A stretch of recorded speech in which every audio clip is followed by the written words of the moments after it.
The hospital lights flicker overhead as Lena Ardent signs away her life with a single stroke of the pen.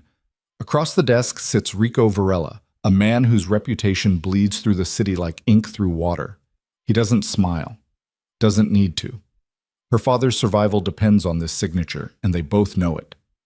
You understand what you're agreeing to? His voice is cold steel. Lena's hand trembles, but she doesn't look away. I understand. The contract slides across mahogany. Marriage, servitude, survival. The devil doesn't negotiate. He collects. Stay with me until the end of this story. Hit that like button and drop a comment with your city name so I can see how far this tale travels. The antiseptic smell of St. Michael's Hospital had become Lena's second skin over the past 3 weeks. She knew every crack in the waiting room ceiling, every stain on the linoleum floor, every nurse's shift change down to the minute. Room 447. 4th floor. Eastern wing. Her father's room. The place where time moved differently. Slower, heavier, like wading through concrete. Miss Ardent? Lena looked up from her cold coffee. Dr. Pearson stood in the doorway, his face wearing that expression doctors practiced in medical school. The one that said, I'm about to ruin your life, but professionally. Can we talk in my office? She followed him down the corridor, her sneakers squeaking against the floor. The office was small, cluttered with medical journals and a dying succulent on the windowsill. Dr. Pearson didn't sit. Neither did she. Your father's kidneys function has deteriorated significantly over the past 72 hours. We've moved him to the top of the transplant list, but... He paused, adjusted his glasses. Miss Ardent, he needs the surgery within the next 2 weeks, maybe less. Okay. Her voice came out steadier than she felt. So we wait for a donor. The surgery alone will cost between $300,000 and $400,000. That's not including post-operative care, medications, potential complications. I know. She'd heard this speech before, different words, same meaning. Your father is dying and you can't afford to save him. Dr. Pearson's expression softened. I've tried every assistance program, every grant, I said I know. Lena's jaw tightened. I'll figure something out. She left before he could offer empty reassurances. The walk back to her father's room felt longer than usual. Through the small window in the door, she could see him sleeping, his chest rising and falling with mechanical assistance. Thomas Ardent had been a giant once, 6'3", broad shoulders, hands that could build anything. Now he looked shrunken, folded into himself like origami. Lena pressed her forehead against the cool glass. 26 years old, 2 jobs that barely covered rent, and a degree in art history that qualified her for exactly nothing useful. Her phone buzzed. Rent reminder. Past due. She laughed, actually laughed. The sound echoed weird in the empty hallway. Something funny? Lena spun around. The woman standing behind her wore a black suit that probably cost more than Lena made in 6 months. Mid-40s, sharp features, sharper eyes. She held a leather portfolio under one arm. Who are you? My name is Vera Castillo. I work for someone who might be able to help your father. The woman's voice was smooth, practiced. May we talk? I'm not interested in whatever scam. Rico Varela would like to meet with you. The name landed like a stone in still water. Everyone in the city knew that name. Rico Varela, the man who owned half the real estate downtown. The man whose business ventures existed in the gray space between legal and lethal. The man connected to every unsolved crime in the past decade, yet untouchable by law. Why? Lena's mouth felt dry. Because he can save your father's life. Vera extended a business card. Heavy stock, embossed lettering, an address downtown. Tomorrow evening, 7 o'clock. Come alone. And if I don't? Vera's smile didn't reach her eyes. Then you'll bury your father by the end of the month. She walked away, heels clicking against linoleum, leaving Lena holding a card that felt like holding a live wire. The building stood in the financial district, all glass and steel reaching toward a gray sky. The lobby alone screamed money. Marble floors, abstract art that probably cost more than a house. A security desk manned by 2 guys who looked like they ate CrossFit trainers for breakfast. Lena gave her name. One of them made a call. 30 seconds later, she was in an elevator climbing toward the penthouse. Her reflection stared back from polished brass. She'd worn her only professional outfit: black slacks, white blouse, a blazer with a small stain on the cuff she'd tried to hide. Her dark hair was pulled back, no makeup. She looked exactly like what she was: desperate. The elevator opened directly into an office that occupied the entire top floor. Floor-to-ceiling windows overlooked the city. The furniture was minimal, expensive, chosen by someone who understood power didn't need to announce itself. Rico Varela stood with his back to her, phone pressed to his ear. I don't care about his excuses. The shipment arrives Thursday, or he doesn't arrive anywhere ever again. He ended the call, turned around. Lena had seen his picture before. Grainy surveillance photos and news articles, distant shots from charity events. None of them prepared her for the reality. He was younger than she expected. Maybe 35, maybe older. The kind of face that didn't show age so much as accumulate it deliberately. Dark hair, darker eyes, a scar along his jaw that he didn't bother hiding. He wore a suit like armor. Everything about him was precise, controlled, dangerous. Miss Ardent, thank you for coming. His voice matched everything else about him. Low, measured, the kind of voice that didn't need to raise itself to be heard. Your assistant said you could help my father. Straight to business. I appreciate that. Rico gestured toward a chair. Please. Lena remained standing. What do you want? Something flickered across his face. Amusement, maybe? Or approval. He moved to the desk, pressed a button. A screen emerged from the wood surface, displaying her father's medical records in precise detail. Thomas Ardent, 58 years old, end-stage renal disease, removed from the donor list twice due to complications. Current estimated survival without transplant, 2 weeks. Rico's eyes met hers. I can have him in surgery within 48 hours. Private facility, best surgeons on the East Coast, full recovery care, medications, everything he needs. Why? Because I need something from you. The room felt smaller suddenly. Lena's hands curled into fists. I don't have money. I don't need money. Then what? Rico opened a drawer, removed a document. He placed it on the desk between them. A marriage contract. The words didn't make sense at first. Lena stared at the papers, then at him. What? You marry me. Public ceremony, legal documentation, full commitment. You move into my home, appear at my side for business functions, play the role of devoted wife. His tone remained clinical, like he was negotiating a real estate deal. In exchange, your father receives his transplant and lifetime medical care. You receive financial security. Your rent, your debts, erased. You're insane. I'm practical. Rico leaned against the desk, arms crossed. I need a wife. Not for love. For legitimacy. My business interests require a certain public image. A family man is trusted, respected.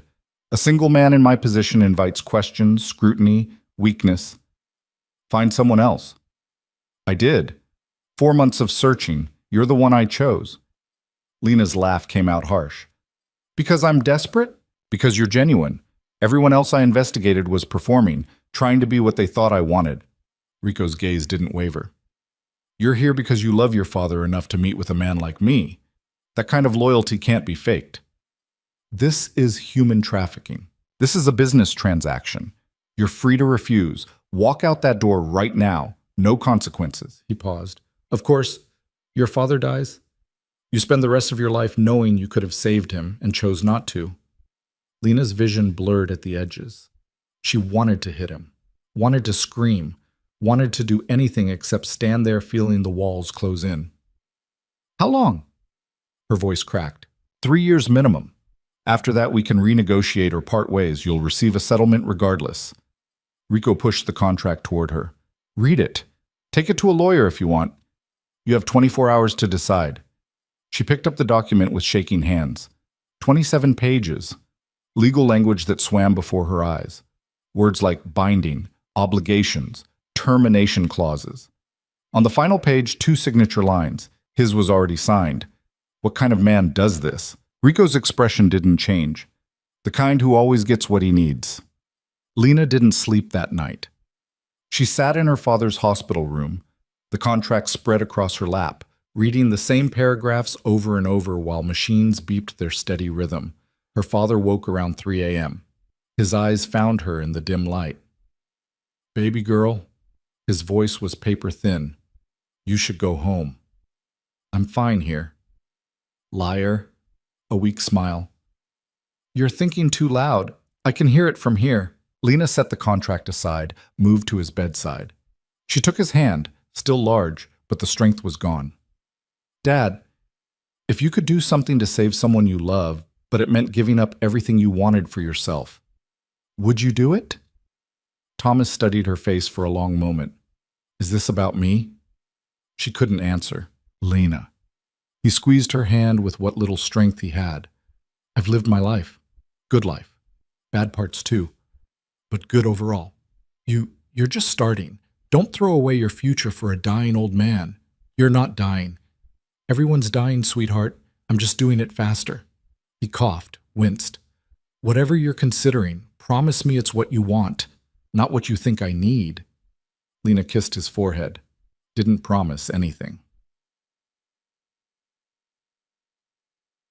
The next evening, she stood in Rico's office again. Same view, same expensive furniture, same man who looked at her like she was a problem to be solved. "I have conditions," Lena said. Rico raised an eyebrow. "You're negotiating?" "My father never knows the truth about why we married. As far as he's concerned, we met, fell in love, moved fast. He gets to die." Her voice caught. "He gets to live thinking his daughter is happy." "Agreed. I keep my job. Both of them." "No, that's not negotiable." Rico's jaw tightened. "You'll be my wife. You'll have responsibilities that won't accommodate waitressing at a diner and retail work. Those jobs are mine. I earned them. I keep them." They stared at each other. The city lights glittered behind Rico's head like a constellation of bad decisions.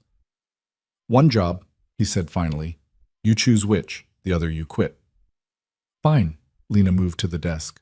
"I need a pen." Rico handed her an expensive fountain pen. She held it over the signature line, hand steady this time. 26 years of freedom ending with a stroke of ink. "Last chance to walk away, was," Rico said. Lena signed her name. Rico countered with his own signature, then picked up his phone. "It's done. Prep the surgical team." He ended the call, looked at Lena. "Your father's surgery is scheduled for tomorrow morning. I'll have someone collect you at 6. "Just like that?" "Just like that." Rico opened another drawer, removed a small box. He placed it on the desk. "You'll need this." Inside was a ring. Simple platinum band, single diamond. Beautiful, expensive, wrong. "I can't." "You can. You will." Rico's tone left no room for argument. "We're engaged as of this moment. The public story is that we've been seeing each other quietly for 3 months. Your father's illness accelerated our timeline. Romantic, even." Lena slipped the ring on her finger. It fit perfectly. Of course it did. Rico Varela didn't do anything without precision. "When's the wedding?" 2 weeks.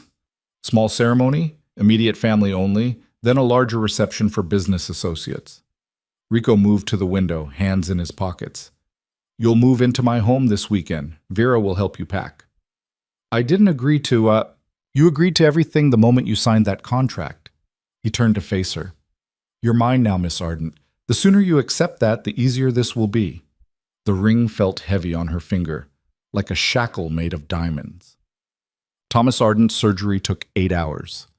Lena spent every minute in the waiting room, counting ceiling tiles, drinking terrible coffee, and trying not to think about what she'd done. Rico arrived around hour 5, sitting 3 chairs away without speaking. He answered emails on his phone, made 2 calls in Italian, and left after 20 minutes without saying goodbye. When Dr. Pearson finally emerged, still in his surgical cap, Lena couldn't read his expression. The transplant was successful. Lena's knees buckled. She sat down hard, unable to process the words. Successful. Her father was alive. "He'll need to stay in ICU for a few days, but barring complications, he should make a full recovery." Dr. Pearson sat beside her. "I don't know who you talked to or what strings you pulled, but that kidney was a perfect match. The donor, whoever they were, saved your father's life." Lena nodded, unable to speak past the tightness in her throat. You can see him in about an hour. He'll be sedated, but he should be able to hear you. When they finally let her into the ICU, her father looked smaller than ever against the white sheets, but his chest rose and fell steadily. The monitors beeped a healthier rhythm. Color had returned to his face. Lena took his hand. Hey, Dad, you made it. You're going to be okay. His eyes fluttered open, unfocused but present. Baby girl, I'm here. You shouldn't have. He coughed weakly. Whatever you did, I hope it was worth it. She squeezed his hand, lied with a smile. I fell in love, Dad. His name is Rico. We're getting married. Her father smiled, believed her, drifted back to sleep with that smile still on his face. Lena stayed until the nurses kicked her out at midnight. In the parking garage, she found Vera waiting beside a black town car. Mr. Varela wants you at the house this weekend. I'll help you pack Friday evening. I haven't even told my roommate. Tell her. Vera opened the car door. I'll drive you home. The apartment Lena shared with two other girls was in a neighborhood the city forgot to gentrify. Third-floor walk-up, radiator that clanged like ghost fighting, water pressure that ranged from trickle to assault. It was cheap and familiar, and hers. Not anymore. Okay. Friday came too fast. Vera arrived at 6 p.m. sharp, accompanied by two men who looked like they'd been carved from granite. Lena's roommates, Jessica and Amanda, watched the whole thing with wide eyes. So you're just leaving? Jessica sat on the couch, still in her barista apron. Moving in with some guy we've never met? It happened fast.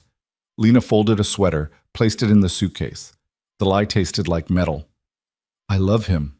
He loves me. Sometimes you just know. Amanda frowned. Lena, this is insane.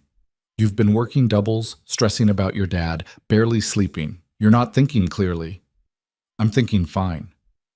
No. Amanda moved to block the suitcase.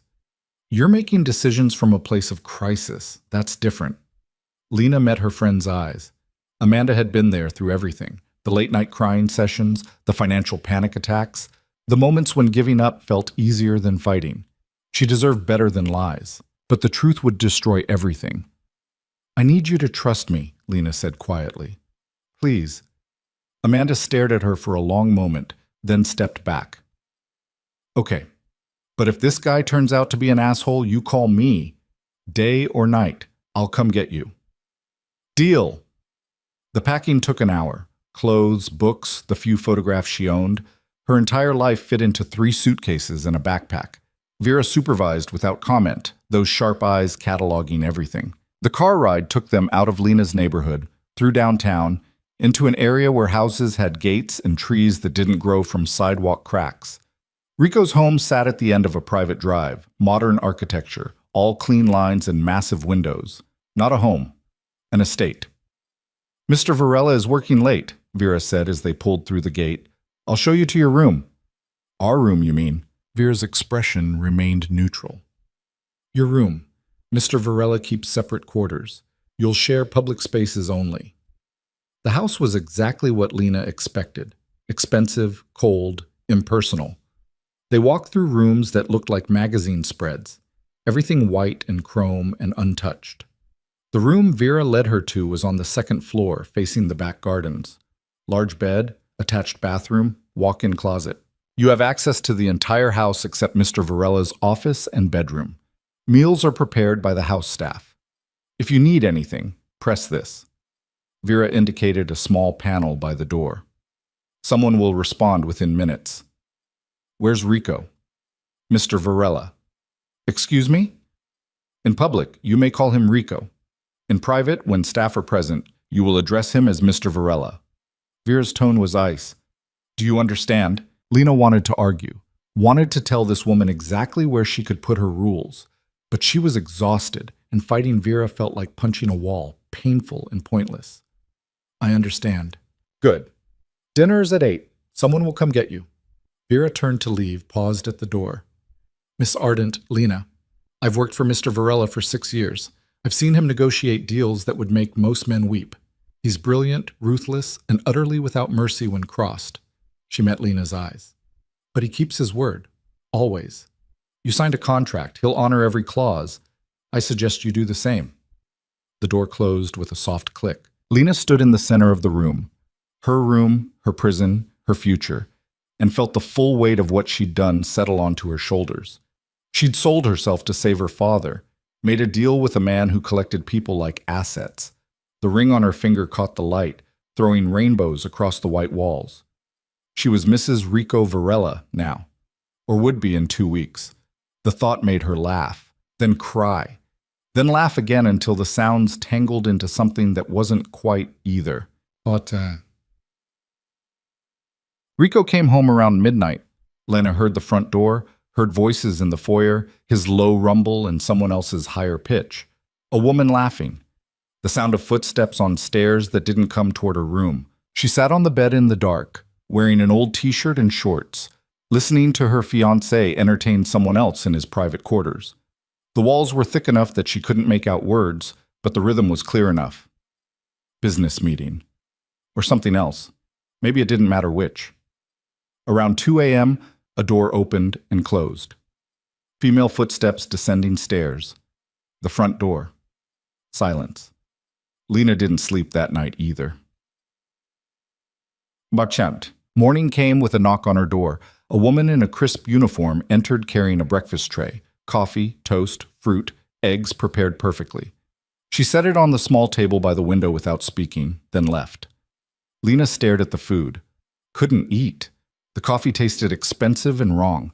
She was exploring the bathroom, marble everything, shower big enough for 4 people, products that probably cost more than her monthly rent used to be. When another knock interrupted. Come in. Rico entered without waiting for full permission. He wore workout clothes, hair damp from a shower, looking frustratingly human, normal, not like a man who trafficked in violence and fear. We need to talk about logistics, he said, no preamble. The wedding is Saturday, 1 week from tomorrow. You'll need a dress. Vera has appointments scheduled. Good morning to you too. Rico's jaw tightened. We're not going to pretend this is a fairy tale, Miss Ardent. It's Lena, and I'm aware. She crossed her arms. You had a visitor last night. That's none of your concern. You're my fiancé. On paper. Rico moved to the window, looked out at the gardens. The contract doesn't include fidelity clauses. What I do in my private time remains private. Something hot and sharp twisted in Lena's chest. Not jealousy. She had no claim to jealousy, but the dismissiveness stung anyway. Fine. Then I have the same freedom. Rico turned to look at her. Really look. His expression was unreadable. No. Excuse me? You're about to become my wife. You will conduct yourself as such. No other men. No romantic entanglements. No behavior that reflects poorly on this household. That's incredibly hypocritical. That's the deal. Rico's voice dropped lower, more dangerous. You signed the contract. You accepted the terms. This is what you agreed to. I agreed to save my father, not to be your property. You agreed to be my wife. In this world, for people like me, that's the same thing. He moved toward the door, stopped with his hand on the handle. Vera will be here in an hour. Don't keep her waiting. The door closed behind him. Lena stood frozen, rage building in her throat like pressure behind a dam. She looked around the beautiful room, the expensive furniture, the golden cage she'd chosen. Then she picked up the coffee cup and threw it at the wall. The ceramic shattered. Brown liquid dripped down white paint. The sound was satisfying and utterly insufficient. A minute later, the door opened again. Not Rico, not Vera. A young woman in the same uniform as earlier, carrying cleaning supplies. She didn't look surprised by the mess. She just knelt and started wiping, efficient and silent. I'm sorry, Lena said. I didn't mean, I'll clean it, Bob. The woman glanced up, something like understanding in her eyes. It's okay, miss. Walls can be fixed. She left with the broken pieces, and Lena was alone again with the spreading stain and the weight of 1 week until she stopped being Lena Ardent and became someone else entirely.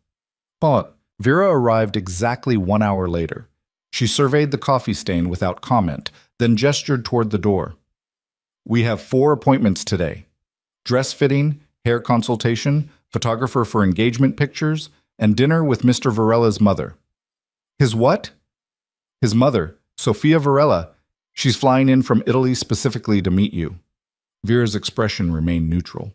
I suggest you practice your smile. The dress appointment was at a boutique in the city's most expensive shopping district. The owner greeted them like royalty, which probably meant Rico had paid handsomely for privacy. They led Lena to a private room where three assistants waited with racks of wedding gowns. We were told you prefer simplicity, one of them said, bringing forward a dress. Nothing too ornate. Lena touched the fabric. Silk. Probably cost more than her college education. It's beautiful. Try it on. The next 2 hours were a blur of changing rooms, seamstress pins, and mirrors reflecting a version of herself that didn't quite feel real. The dress they settled on was elegant. Sleeveless, fitted bodice, flowing skirt. The kind of dress that would photograph well and make her look like she belonged in Rico's world. Perfect, Vera declared. We'll have it delivered Wednesday. The hair consultation was shorter. The stylist examined Lena's dark hair with professional consideration, suggested an updo with loose curls, demonstrated with pins and product. Lena nodded at everything, stopped paying attention after 5 minutes.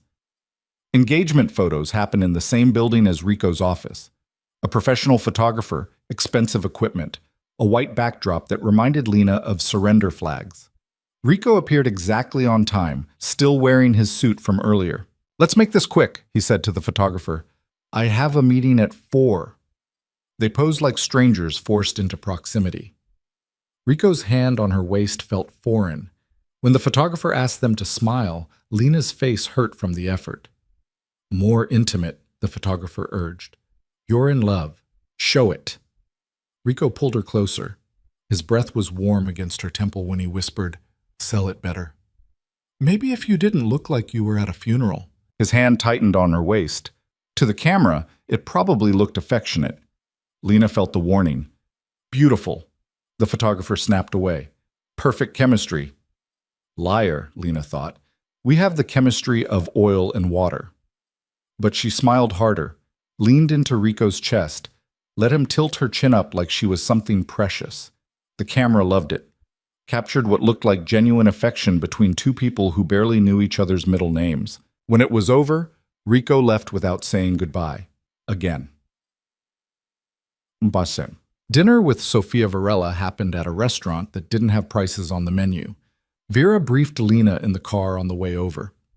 Mrs. Varela is traditional, old world values. She believes in family, loyalty, and the importance of a strong wife standing beside her husband. Vera paused. She also doesn't speak much English. Rico will translate. Great. Be respectful. Don't interrupt when she's speaking. And for the love of everything, do not mention how you actually met her son.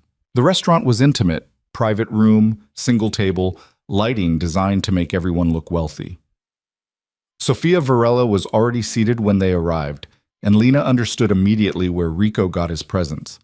The woman was in her 60s, silver hair perfectly styled, wearing a dress that probably had a designer pedigree. Her eyes were sharp as broken glass. She spoke in rapid Italian when she saw Lena. Rico, standing at her shoulder, translated. She says you're prettier than she expected. Tell her thank you. More Italian.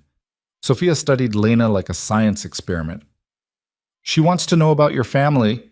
Lena sat across from the woman, meeting those sharp eyes directly. Tell her my mother died when I was 12.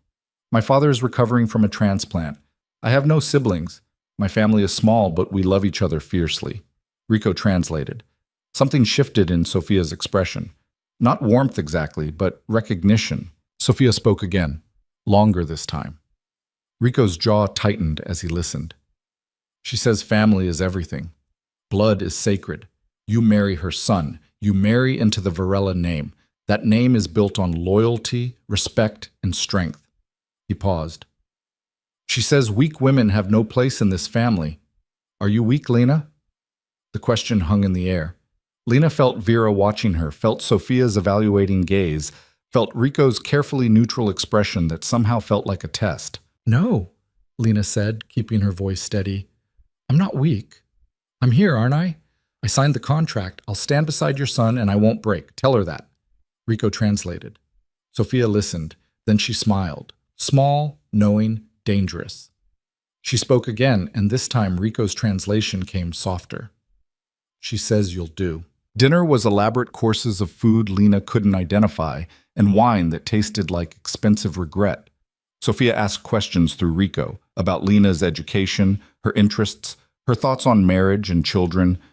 That last one made Lena choke on her water. Children? She managed. Rico's expression remained blank. The contract specifies potential children after year 2 if mutually agreed. I must have missed that clause. You should have read more carefully. Sophia said something sharp in Italian. Rico responded in kind, his tone respectful but firm. They went back and forth for a moment before Sophia waved a dismissive hand and returned to her food. What did she say? Lena asked. She said, I should have chosen someone more traditional. Rico cut his steak with precise movements. I told her you were exactly what I needed. The words should have felt like a compliment. Somehow they felt like being categorized, labeled, filed away in whatever system Rico used to organize his life. After dinner, Sophia kissed both of Rico's cheeks and then, surprisingly, both of Lena's. She spoke directly to her in accented English this time. You strong. Good. He needs strong. She patted Lena's face almost affectionately. You break, he break everything. Remember. Then she was gone, leaving Lena with the distinct impression she'd just been threatened and blessed simultaneously. In the car afterward, Rico stared out the window, silent. Your mother is intense, Lena said finally. My mother survived things that would destroy most people. She earned her intensity. Rico glanced at her. She likes you. That's unexpected. Should I be honored? You should be careful. She doesn't like easily, but when she does, she expects perfection. Betray that and...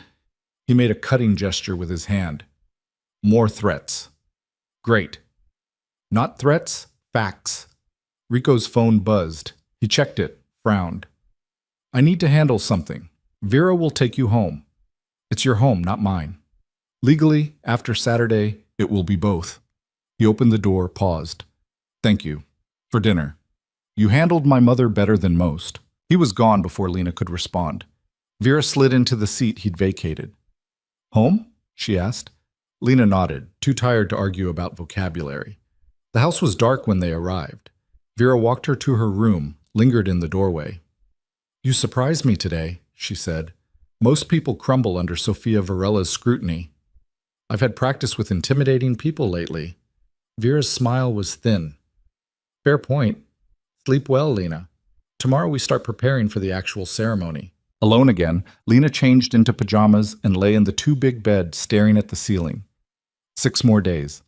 Then she would stand in front of witnesses and lie her way through vows, promising forever to a man she barely knew who kept her at arm's length while keeping other women closer. The thought made her chest ache with something that wasn't quite grief but lived in the same neighborhood. Her phone buzzed. Text from Jessica. How's the love nest? He better be treating you right. Lena typed a response. Deleted it. Typed again. Everything's fine. Really good, actually. We'll call soon. More lies. They were getting easier. She fell asleep with the ring still on her finger, the weight of it now familiar enough to forget. Almost. The wedding happened on a Saturday that dawned gray and cold. Lena woke at 5 a.m. to find Vera already in her room, accompanied by a team of stylists who descended like a well-organized army. Hair, makeup, nails, everything polished until she looked like someone else entirely. The woman staring back from the mirror wore the face of a bride, but her eyes told a different story. You look beautiful, Vera said, adjusting the veil. Mr. Varela will be pleased. That's what matters, right? His pleasure. Vera's hand stilled. You're angry. I'm a lot of things. Lena stood, the dress rustling around her legs. Angry is just the loudest right now. The ceremony was at Rico's estate, set up in the back gardens despite the threatening clouds. White chairs arranged in rows, an archway wrapped in flowers that probably cost more than most people's cars. 50 guests, his business associates, a few family members from Italy, her father in a wheelchair pushed by a nurse Rico had hired specifically for the day. Thomas Ardent looked stronger already, color back in his cheeks, eyes clear. When he saw Lena in her dress, he started crying. Baby girl, you look just like your mother. Lena kissed his cheek, tasting salt. Don't make me ruin my makeup before I even walk down the aisle. I just wish she could see you. She'd be so proud. The lie sat heavy on Lena's tongue. Her mother would have seen through this charade in seconds, would have dragged Lena away by the ear and demanded better. But her mother was 10 years dead, and her father was alive because of this farce. So Lena swallowed the truth and smiled. I know, Dad. Me too. Music started. String quartet playing something classical that Lena didn't recognize. Vera gave her a bouquet, white roses, naturally, and suddenly it was happening. She was walking down an aisle between strangers toward a man who'd bought her like real estate, and everyone was smiling like this was normal. Rico stood under the archway wearing a black suit that probably cost more than her old car. His expression was unreadable as always, but something flickered in his eyes when he saw her. Surprise? Appreciation? Whatever it was disappeared before she could name it. The officiant was some judge Rico knew, speaking words about love and commitment that felt obscene given the circumstances. Lena heard herself responding at the right moments, saying, I do, when prompted, accepting the ring Rico slid onto her finger, a match to the engagement ring, because of course he'd planned that far ahead. Then it was her turn.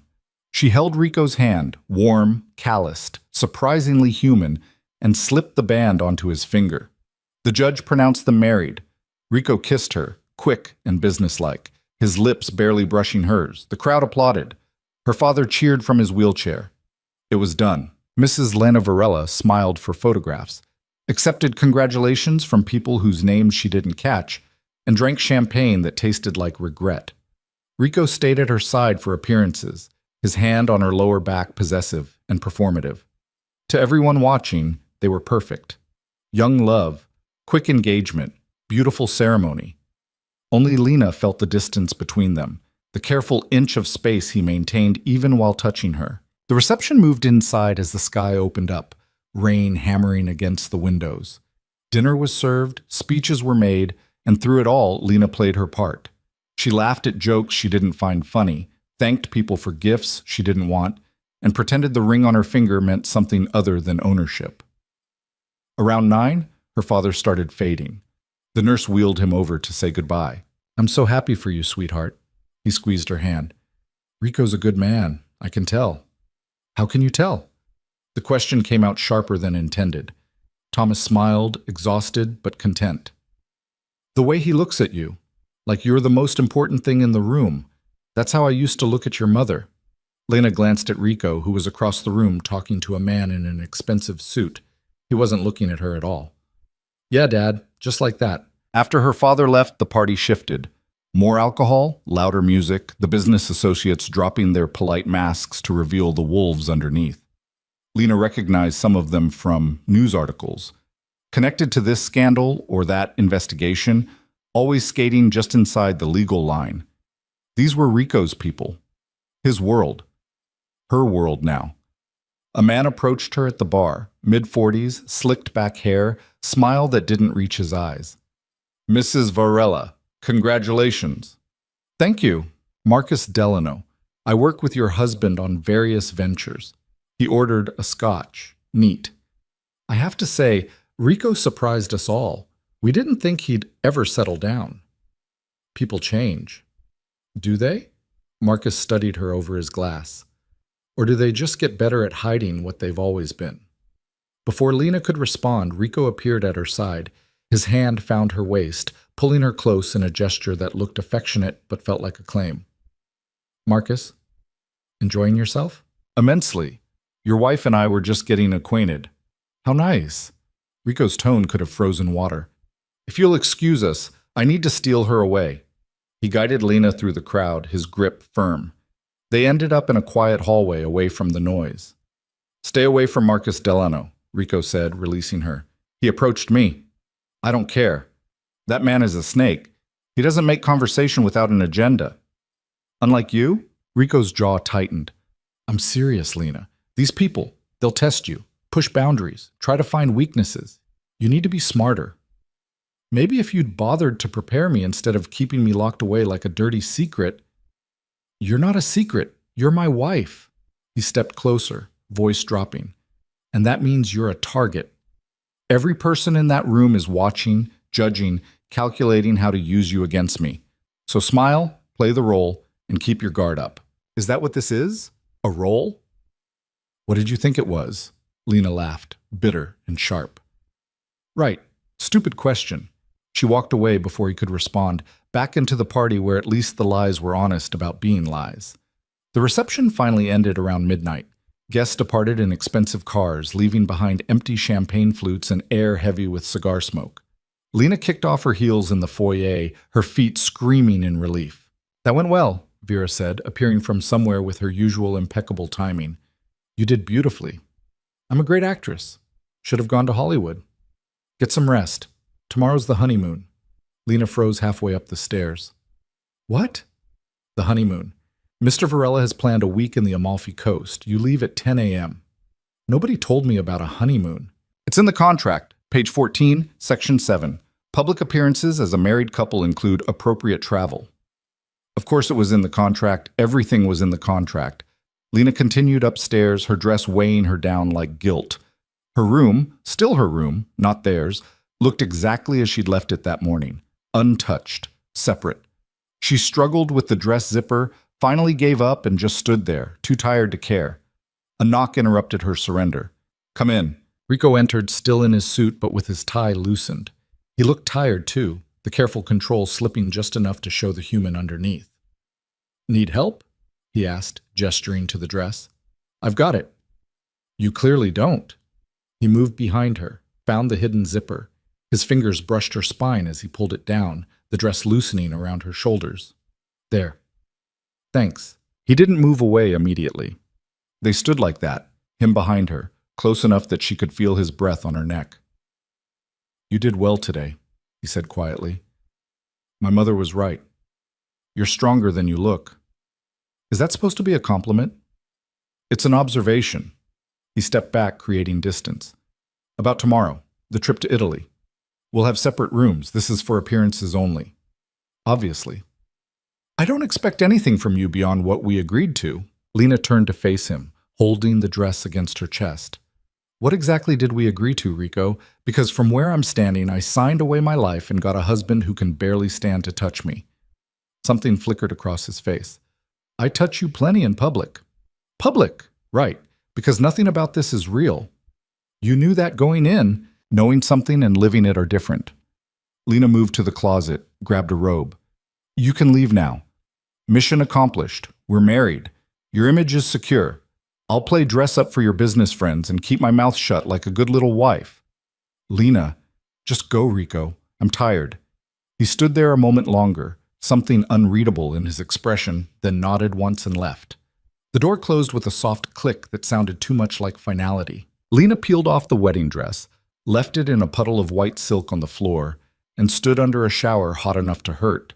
She scrubbed at her skin until it turned red, trying to wash away the feeling of being owned. It didn't work. That night she fell asleep in her separate room, in her separate bed, wearing her wedding ring and wondering if this was what drowning felt like. The flight to Italy left from a private airfield. Of course Rico had a private plane.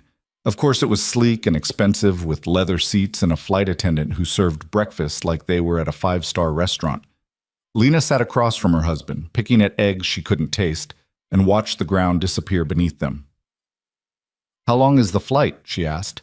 9 hours. There's a bedroom in the back if you want to sleep. I'm fine here. Rico returned to his laptop, typing away at whatever deals kept his empire running. Lena pulled out a book she'd grabbed from the house library, but the words swam on the page. She gave up after 3 chapters of retaining nothing. Can I ask you something? She said. Rico looked up. Go ahead. Why me?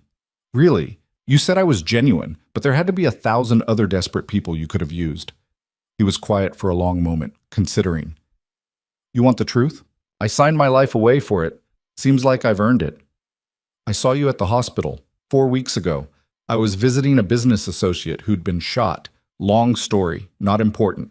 You were in the cafeteria, asleep at a table with medical bills spread out in front of you. You looked. He paused, searching for words. Defeated. But when you woke up, you gathered those bills, straightened your shoulders, and walked back upstairs like you were going into battle. Lena stared at him. You've been watching me for a month? I've been evaluating you. There's a difference. That's creepy. That's thorough. Rico closed his laptop. Everyone else I considered was performing. trying to be what they thought I wanted. You were just trying to survive. That kind of authentic desperation, it can't be faked. And I needed someone who wouldn't fall apart when things got difficult. Things are already difficult. They'll get worse before they get better. The statement hung between them, ominous and unelaborated. Lena wanted to push, demand details, but the exhaustion caught up with her. She reclined her seat, closed her eyes, and drifted into uneasy sleep somewhere over the Atlantic. She woke to Rico shaking her shoulder gently. We're landing in 20 minutes. The Amalfi Coast spread beneath them like a postcard, cliffs and turquoise water and buildings stacked like children's blocks. They landed at a small airport and transferred immediately to a car that drove them along winding coastal roads to a villa that clung to a cliff face like it was holding on for dear life. "This is yours?" Lena asked, climbing out of the car. "My family's. My grandfather built it 70 years ago." Rico grabbed their bags. Well, had someone else grab their bags. "Come on." The villa was beautiful in a way that hurt to look at. Stone walls, tile floors, windows that opened to endless ocean views. It smelled like lemons and salt air. A woman who had to be in her 70s greeted them at the door, pulling Rico into a hug while speaking rapid Italian. He responded in kind, then switched to English. "Lena, this is Signora Bianca. She takes care of the property." "And this boy when he's here," Bianca said in heavily accented English. She turned to Lena, examining her with sharp eyes that reminded Lena of Sophia's scrutiny. "So you're the one who finally caught him. Must be something special." "She is," Rico said before Lena could respond. His hand found the small of her back. "Is everything ready?" "Of course. The master suite, fresh flowers, wine in the refrigerator. I made your favorite, pasta al limone for dinner." Bianca winked at Lena. "Make sure he eats. He forgets when he's working." She bustled away, leaving them in the foyer. Rico's hand was still on Lena's back. "Master suite?" she said quietly. "It's a 2-bedroom suite. You'll have privacy." He picked up her bags. "Come on, I'll show you." The suite took up the entire upper floor.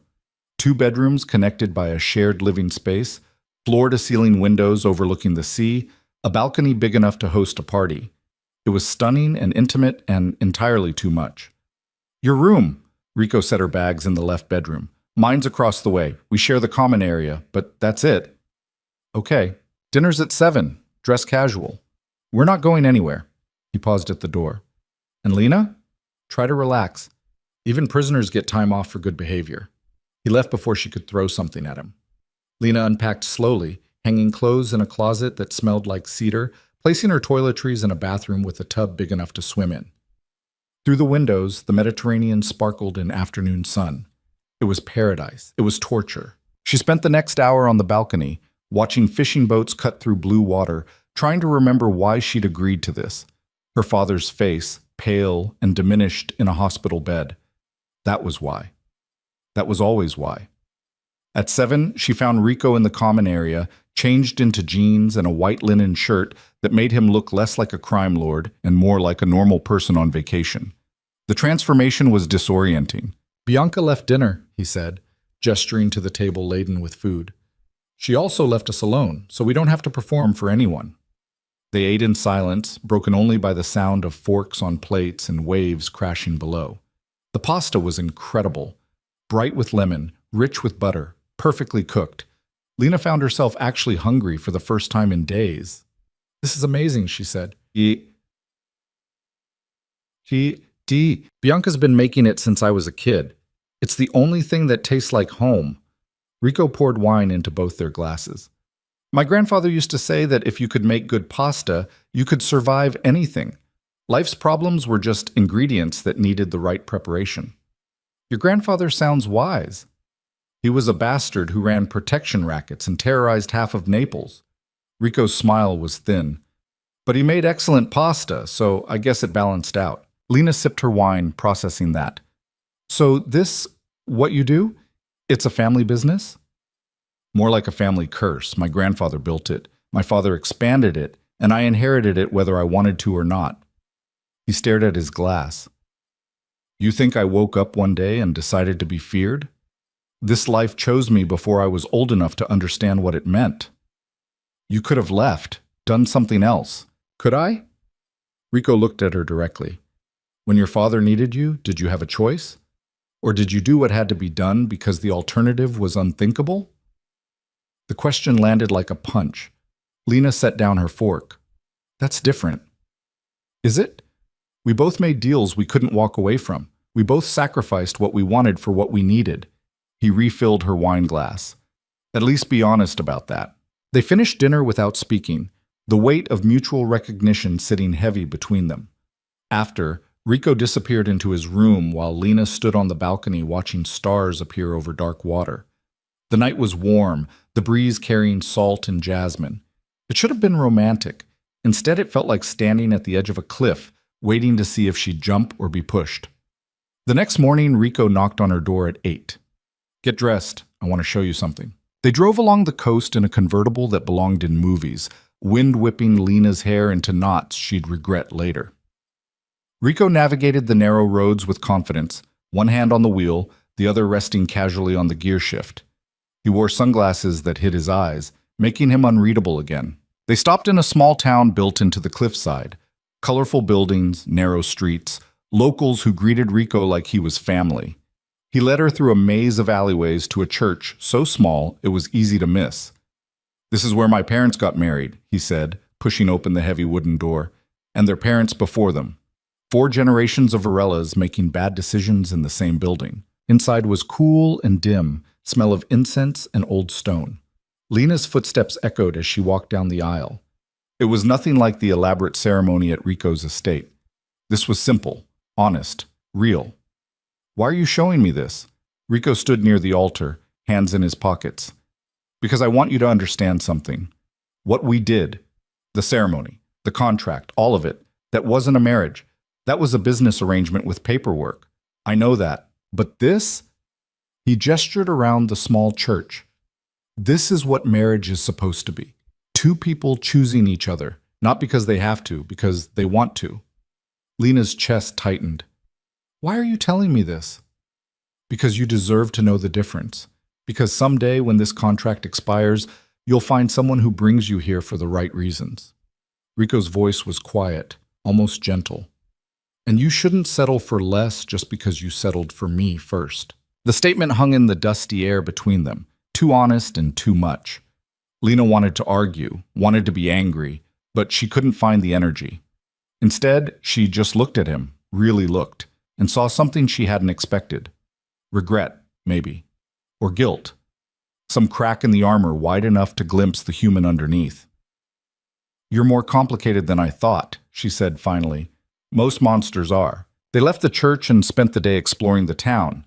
Rico bought her lunch at a trattoria where everyone knew his name, took her to a bookshop run by a woman who'd apparently changed his diapers as a baby, showed her viewpoints where the ocean stretched forever.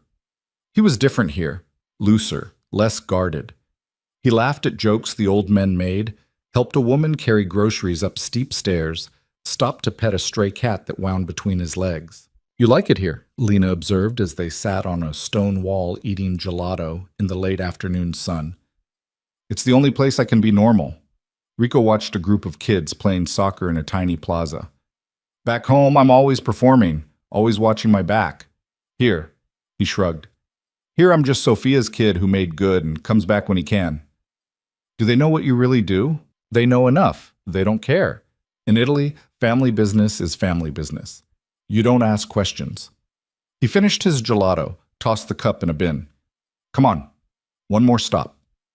The cemetery sat on a hillside overlooking the sea, marble headstones gleaming white in the fading light. Rico led her to a plot near the back where 3 graves sat together. My grandfather, my grandmother, my father. He crouched down, brushed leaves off the center stone.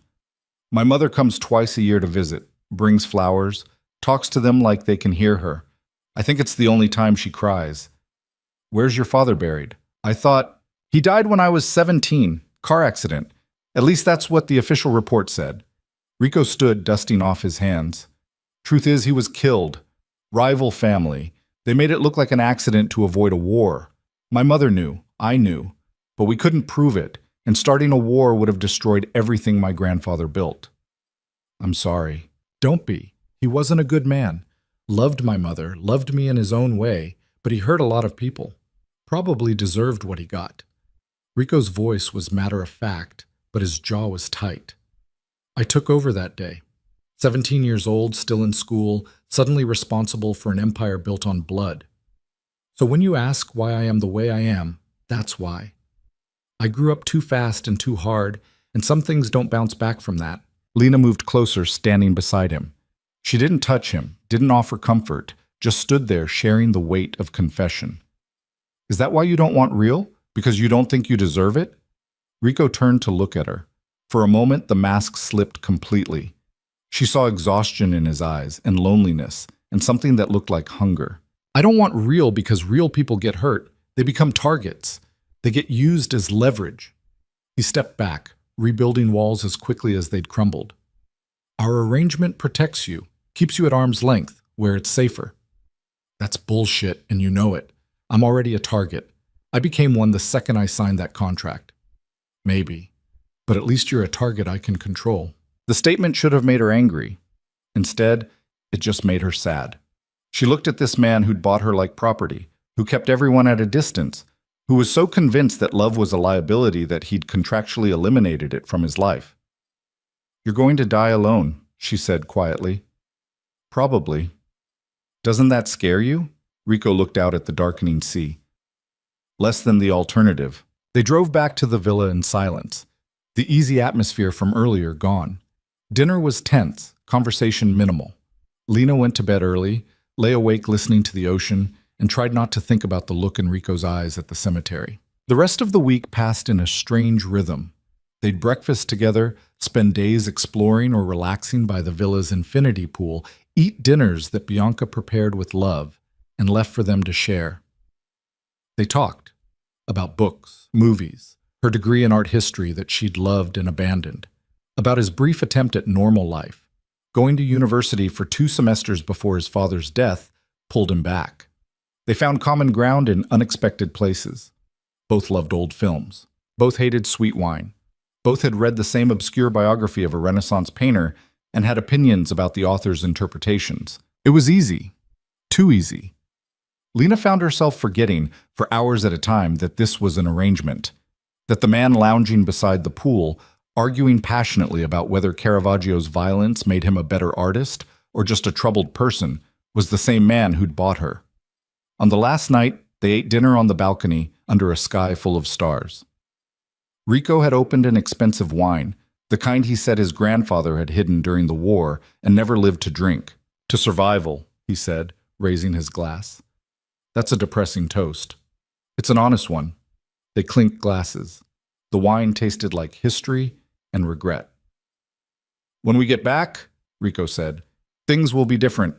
More public appearances. Business dinners. You'll meet people who'll smile while calculating how to use you. You need to be ready. I'm ready. Are you? He set down his glass. Because once we're back in that world, I can't protect you from everything. You'll have to be smart, careful, ruthless when necessary. You're describing yourself. I'm describing survival in my world. Your world now. Lena stood, moved to the railing. Below, waves crashed against rocks with relentless rhythm. You know what's funny? I keep waiting to hate you. I should hate you. You blackmailed me, bought me, treat me like an asset. But this week, she shook her head. I keep seeing glimpses of who you might have been. If circumstances were different, if you'd been allowed to be normal. Rico came to stand beside her, close enough that she felt his warmth in the cool night air. That person doesn't exist. Never did. I don't believe that. Believe what you want. Won't change reality. He went inside, leaving her alone with the stars and the growing certainty that she was in much deeper trouble than a contract could explain. The flight home felt shorter. They landed at night, the city lights spreading like spilled jewels below them. The car ride to the estate was quiet. When they pulled through the gates, Lena felt the weight of it settle back onto her shoulders. The villa had been a pause, an intermission. Now the real performance resumed. Tomorrow night, Rico said as they climbed the stairs. Dinner party, 20 guests, business associates and their wives. You'll need to make an impression. What kind of impression? The kind that says you're not weak, that you belong at my side. He stopped at her door. Wear something that makes a statement. What statement? Property of Rico Varela? His jaw tightened. That's not what I meant. Isn't it? They stared at each other, the tension from the week crystallizing into something sharp. Rico moved closer, backing her against the door. His hand came up, fingers brushing her jaw. For a moment, she thought he might kiss her. For a moment, she thought she might let him. Instead, he stepped back. Good night, Lena. He walked away, disappearing into his wing of the house, leaving her standing in the hallway with her heart racing and absolutely no idea what was happening anymore. Lena spent the next morning avoiding Rico entirely. She had breakfast in her room, claimed a headache when Vera came to discuss the evening's arrangements, and stayed hidden until noon when hunger forced her downstairs. The house felt different now, less like a prison, more like a stage where she didn't know her lines yet. She found Rico in his office, door slightly ajar. He was on the phone, speaking in Italian with an edge to his voice that made her pause. She couldn't understand the words, but the tone was unmistakable. Threat wrapped in civility. He noticed her in the doorway, held up a finger. 1 minute. Lena leaned against the frame, waiting. No, Matteo, you listen to me. Rico switched to English mid-sentence, maybe for her benefit. I don't care about his excuses. The shipment was light by 30%. Either he explains where my product went, or I explain to his family why he's not coming home. You have 48 hours. He ended the call, set the phone down deliberately. Need something? Just wondering if that's how you talk to everyone who disappoints you. Only the ones stupid enough to steal from me. Rico leaned back in his chair, studying her. Sleep well? Like a rock chained to the bottom of the ocean. A ghost of a smile crossed his face. Fitting metaphor. He gestured to the chair across from his desk. Sit. We need to talk about tonight. Lena sat, trying not to feel like she was back in his office that first day, signing her life away. Vera already gave me the rundown. Smile, be charming, don't embarrass you. It's more complicated than that. Rico pulled out a folder, spread photographs across the desk. Men and women in expensive clothes at various events. These are the people who will be here tonight. I need you to understand what you're walking into. He tapped the first photo. A man in his 50s with silver hair and a smile that didn't reach his eyes. Gregory Chen owns half the commercial real estate in Chinatown, also runs an underground gambling operation that pulls in 7 figures monthly. His wife, Patricia, collects art and gossip in equal measure. She'll ask you invasive questions disguised as friendly interest. Next photo. A younger couple, both attractive in a manufactured way. David and Sarah Reeves, tech money, new to the scene, trying to legitimize their crypto empire by associating with established names. David's ambitious, Sarah's smarter than she pretends to be. Don't underestimate either of them. Rico continued through the photos, giving her a crash course in his world. Loan sharks and shipping magnates, developers with connections to politicians, a restaurant owner who laundered money through a chain of upscale bistros. Every person had 2 faces, the public one and the truth underneath. You're telling me this because you think I can't handle it, Lena said when he finished. I'm telling you this because I need you to survive it. Rico gathered the photos. These people will test you. They'll probe for weakness, for leverage. You need to give them nothing. Except the perfect wife performance. Especially that. He stood, came around the desk. Tonight, you're not Lena who used to wait tables and worry about rent. You're Mrs. Rico Varela. That name carries weight. Use it. How? By not apologizing for taking up space. By meeting their questions with questions of your own. By remembering that you have something they don't. What's that? Me. Rico's voice dropped lower. They're all terrified of me. By extension, they need to fear you too. The statement should have felt empowering. Instead, it just felt heavy. Lena stood, faced him across the minimal space between them. And what happens when someone's not afraid? When they decide to test whether I'm actually dangerous or just wearing your name like borrowed clothes? Then you show them why you're still standing. Rico reached out, tucked a strand of hair behind her ear. The gesture was gentle, almost tender. You survived poverty, watched your father dying, and made a deal with someone you should have run from.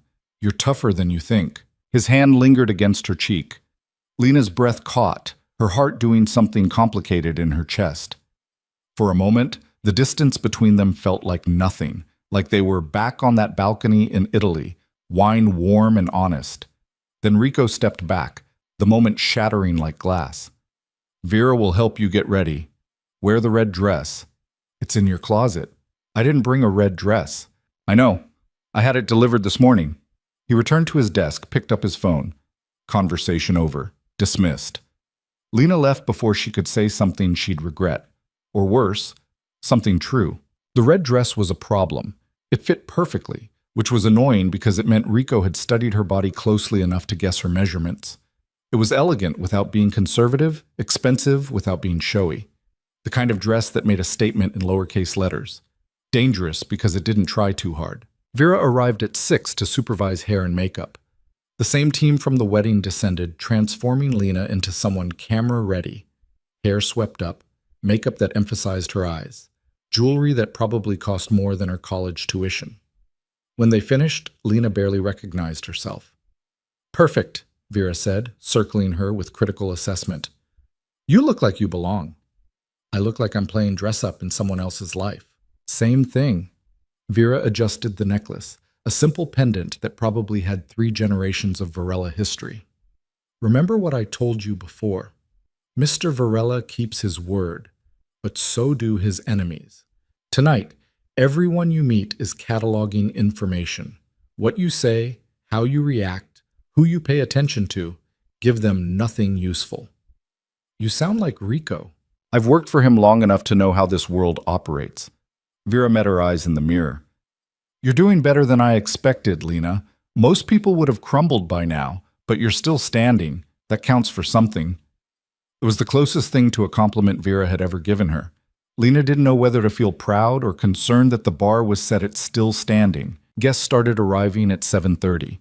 Lena stood beside Rico in the foyer, his hand resting possessively on her lower back as they greeted each arrival. The performance had begun, and she'd learned enough in the past weeks to play her part. Smile, handshake, air kiss. "Thank you for coming. So wonderful to meet you. Yes, we're very happy." Gregory Chen arrived first with Patricia, who looked Lena over with the precision of a jeweler appraising diamonds. "So this is the woman who finally tamed Rico Varela. You must be quite something." "Or quite desperate," Lena replied with a smile that didn't falter. "But I prefer to think of it as being in the right place at the right time." Patricia's eyebrows rose slightly. Beside her, Rico's hand tightened on Lena's back. Approval or warning, she couldn't tell. "Honest. I like that." Patricia leaned in conspiratorially. "Most women in your position would be performing their hearts out. You actually seem like a real person." "I try." The Reeves arrived next, Sarah in a dress that probably required engineering degrees to construct. She hugged Lena like they were old friends, her perfume expensive and overwhelming. "I'm so glad to finally meet you. Rico's been keeping you locked away like a secret." "Not locked away, just adjusting to married life." Lena kept her smile in place. "I'm sure you understand. Everything happens fast in the beginning." "Oh, absolutely." Sarah's eyes flickered to Rico, then back. "David and I got married after knowing each other 6 weeks. When you know, right?" "Right." More guests filtered in. Marcus Delano, who Rico had warned her about at the wedding, arrived with a woman young enough to be his daughter, but clearly wasn't. A city councilman whose name Lena immediately forgot, but whose handshake lingered too long. A couple who owned a shipping company and watched everything with hawk eyes. Each person bringing their own agenda, their own calculations. Dinner was served in the formal dining room, a table that could seat 30 but tonight held 20. Lena sat at Rico's right hand, playing hostess in a home she didn't feel like hers. The conversation flowed around her, business talk disguised as social chatter. Development deals and shipping routes, investments and opportunities. She listened more than she spoke, filing away information without understanding most of it. Across the table, Patricia Chen kept watching her with obvious interest. Finally, during the second course, she leaned forward. "So Lena, art history degree, correct? What made you choose that?" It was a trap. Lena could feel it. Admitting to an impractical degree, to youthful idealism, would mark her as naive. But lying would be worse. "I loved it, still do. The Renaissance period especially. All that violence and beauty happening simultaneously, artists painting Madonnas while the Medicis were murdering their rivals. Seemed honest somehow." "Honest?" Patricia sipped her wine. "That's an interesting word choice." More honest than pretending beauty exists without blood. Lena met the older woman's eyes. Every great work of art in history was commissioned by someone with dirty hands. At least they didn't pretend otherwise. Silence spread like spilled water. Then Rico laughed, low and genuine. She has a point. Gregory Chen raised his glass. To honest assessments and dirty hands, may we all commission beautiful things. The table echoed the toast, tension breaking. Lena felt Rico's hand find hers under the table, squeeze once. She'd passed some tests she hadn't known she was taking. After dinner, the party moved to the terrace. Evening had cooled into night, the city lights spreading below them like grounded stars. Lena accepted champagne from a server, tried to look natural while wearing a dress that cost more than her monthly rent used to be. Sarah Reeves materialized at her elbow. That was impressive in there. Patricia Chen doesn't usually warm up to people so quickly. I just told the truth. Dangerous habit in this crowd. Sarah studied her over her glass. Can I give you some advice? Wife to wife? Sure. Everyone here is going to try to use you. Some will be subtle about it, others less so. They'll want information about Rico, about his business, about vulnerabilities they can exploit. Sarah's voice dropped lower. Don't trust anyone. Not the women who seem friendly, not the men who seem harmless. Everyone has an angle. Including you? Sarah smiled, sharp and knowing. Especially me. I'm telling you this because I remember being new to this world. Terrified. David threw me into the deep end and expected me to swim. I nearly drowned before I figured out the rules. What are the rules? Never show fear. Never admit you don't understand something. Never, ever let them see you as separate from your husband. You're not Lena. You're Rico's wife. That's your armor and your weapon. Sarah glanced across the terrace where Rico stood talking with Gregory and Marcus. He's protective of you. That's good. But it also makes you valuable to his enemies. Be careful. She drifted away before Lena could respond, leaving behind advice that felt like a warning. The party continued late. Lena worked the room the way Rico had taught her, making small talk that meant nothing and revealed less. She learned that Patricia collected Baroque paintings and had strong opinions about restoration techniques, that the councilman was angling for Rico's support in an upcoming election, that Marcus Delano kept watching her when he thought she wasn't looking, calculating something she couldn't decipher. Around midnight, she escaped to the garden for air. The noise from the party faded to a distant hum. She kicked off her heels, felt grass cool and real beneath her feet. Hiding? Lena turned. Rico stood at the edge of the terrace, jacket discarded, tie loosened. He looked tired in a way she hadn't seen before. Taking a break. There's a difference. Not really. He came down the steps, joined her on the lawn. You did well tonight. Better than well. Patricia Chen asked me where I'd been hiding you. Said you were too smart to be just a pretty face. High praise from someone who's probably had people killed. Definitely has. Rico tilted his head back, looking at the sky. Light pollution made the stars weak, barely visible. This is what the rest of our life looks like. Parties like this, people like that. Can you handle it? I'm still here, aren't I? Being here and handling it are different things. He looked at her directly. You could break.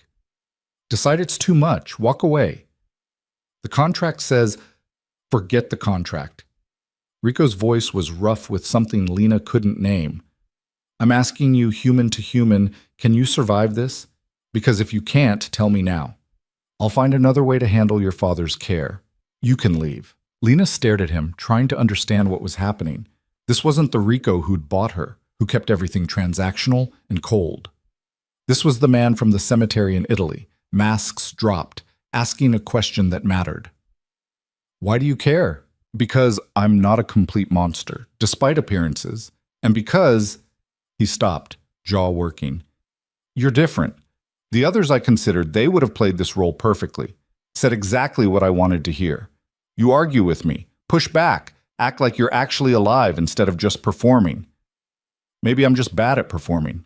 Or maybe you're the only real thing in my life right now. Rico ran a hand through his hair, frustrated. This wasn't supposed to happen. You were supposed to be a solution to a problem. Clean, simple, contractual. But you're making it complicated. How?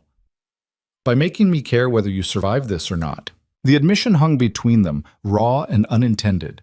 Lena's heart was doing that complicated thing again, racing and stuttering simultaneously. She should have been angry, should have thrown his concern back in his face. Instead, she just felt tired. "I'm not going anywhere," she said quietly. "I made a deal. I keep my word." "Even if it destroys you?" Even then, she met his eyes.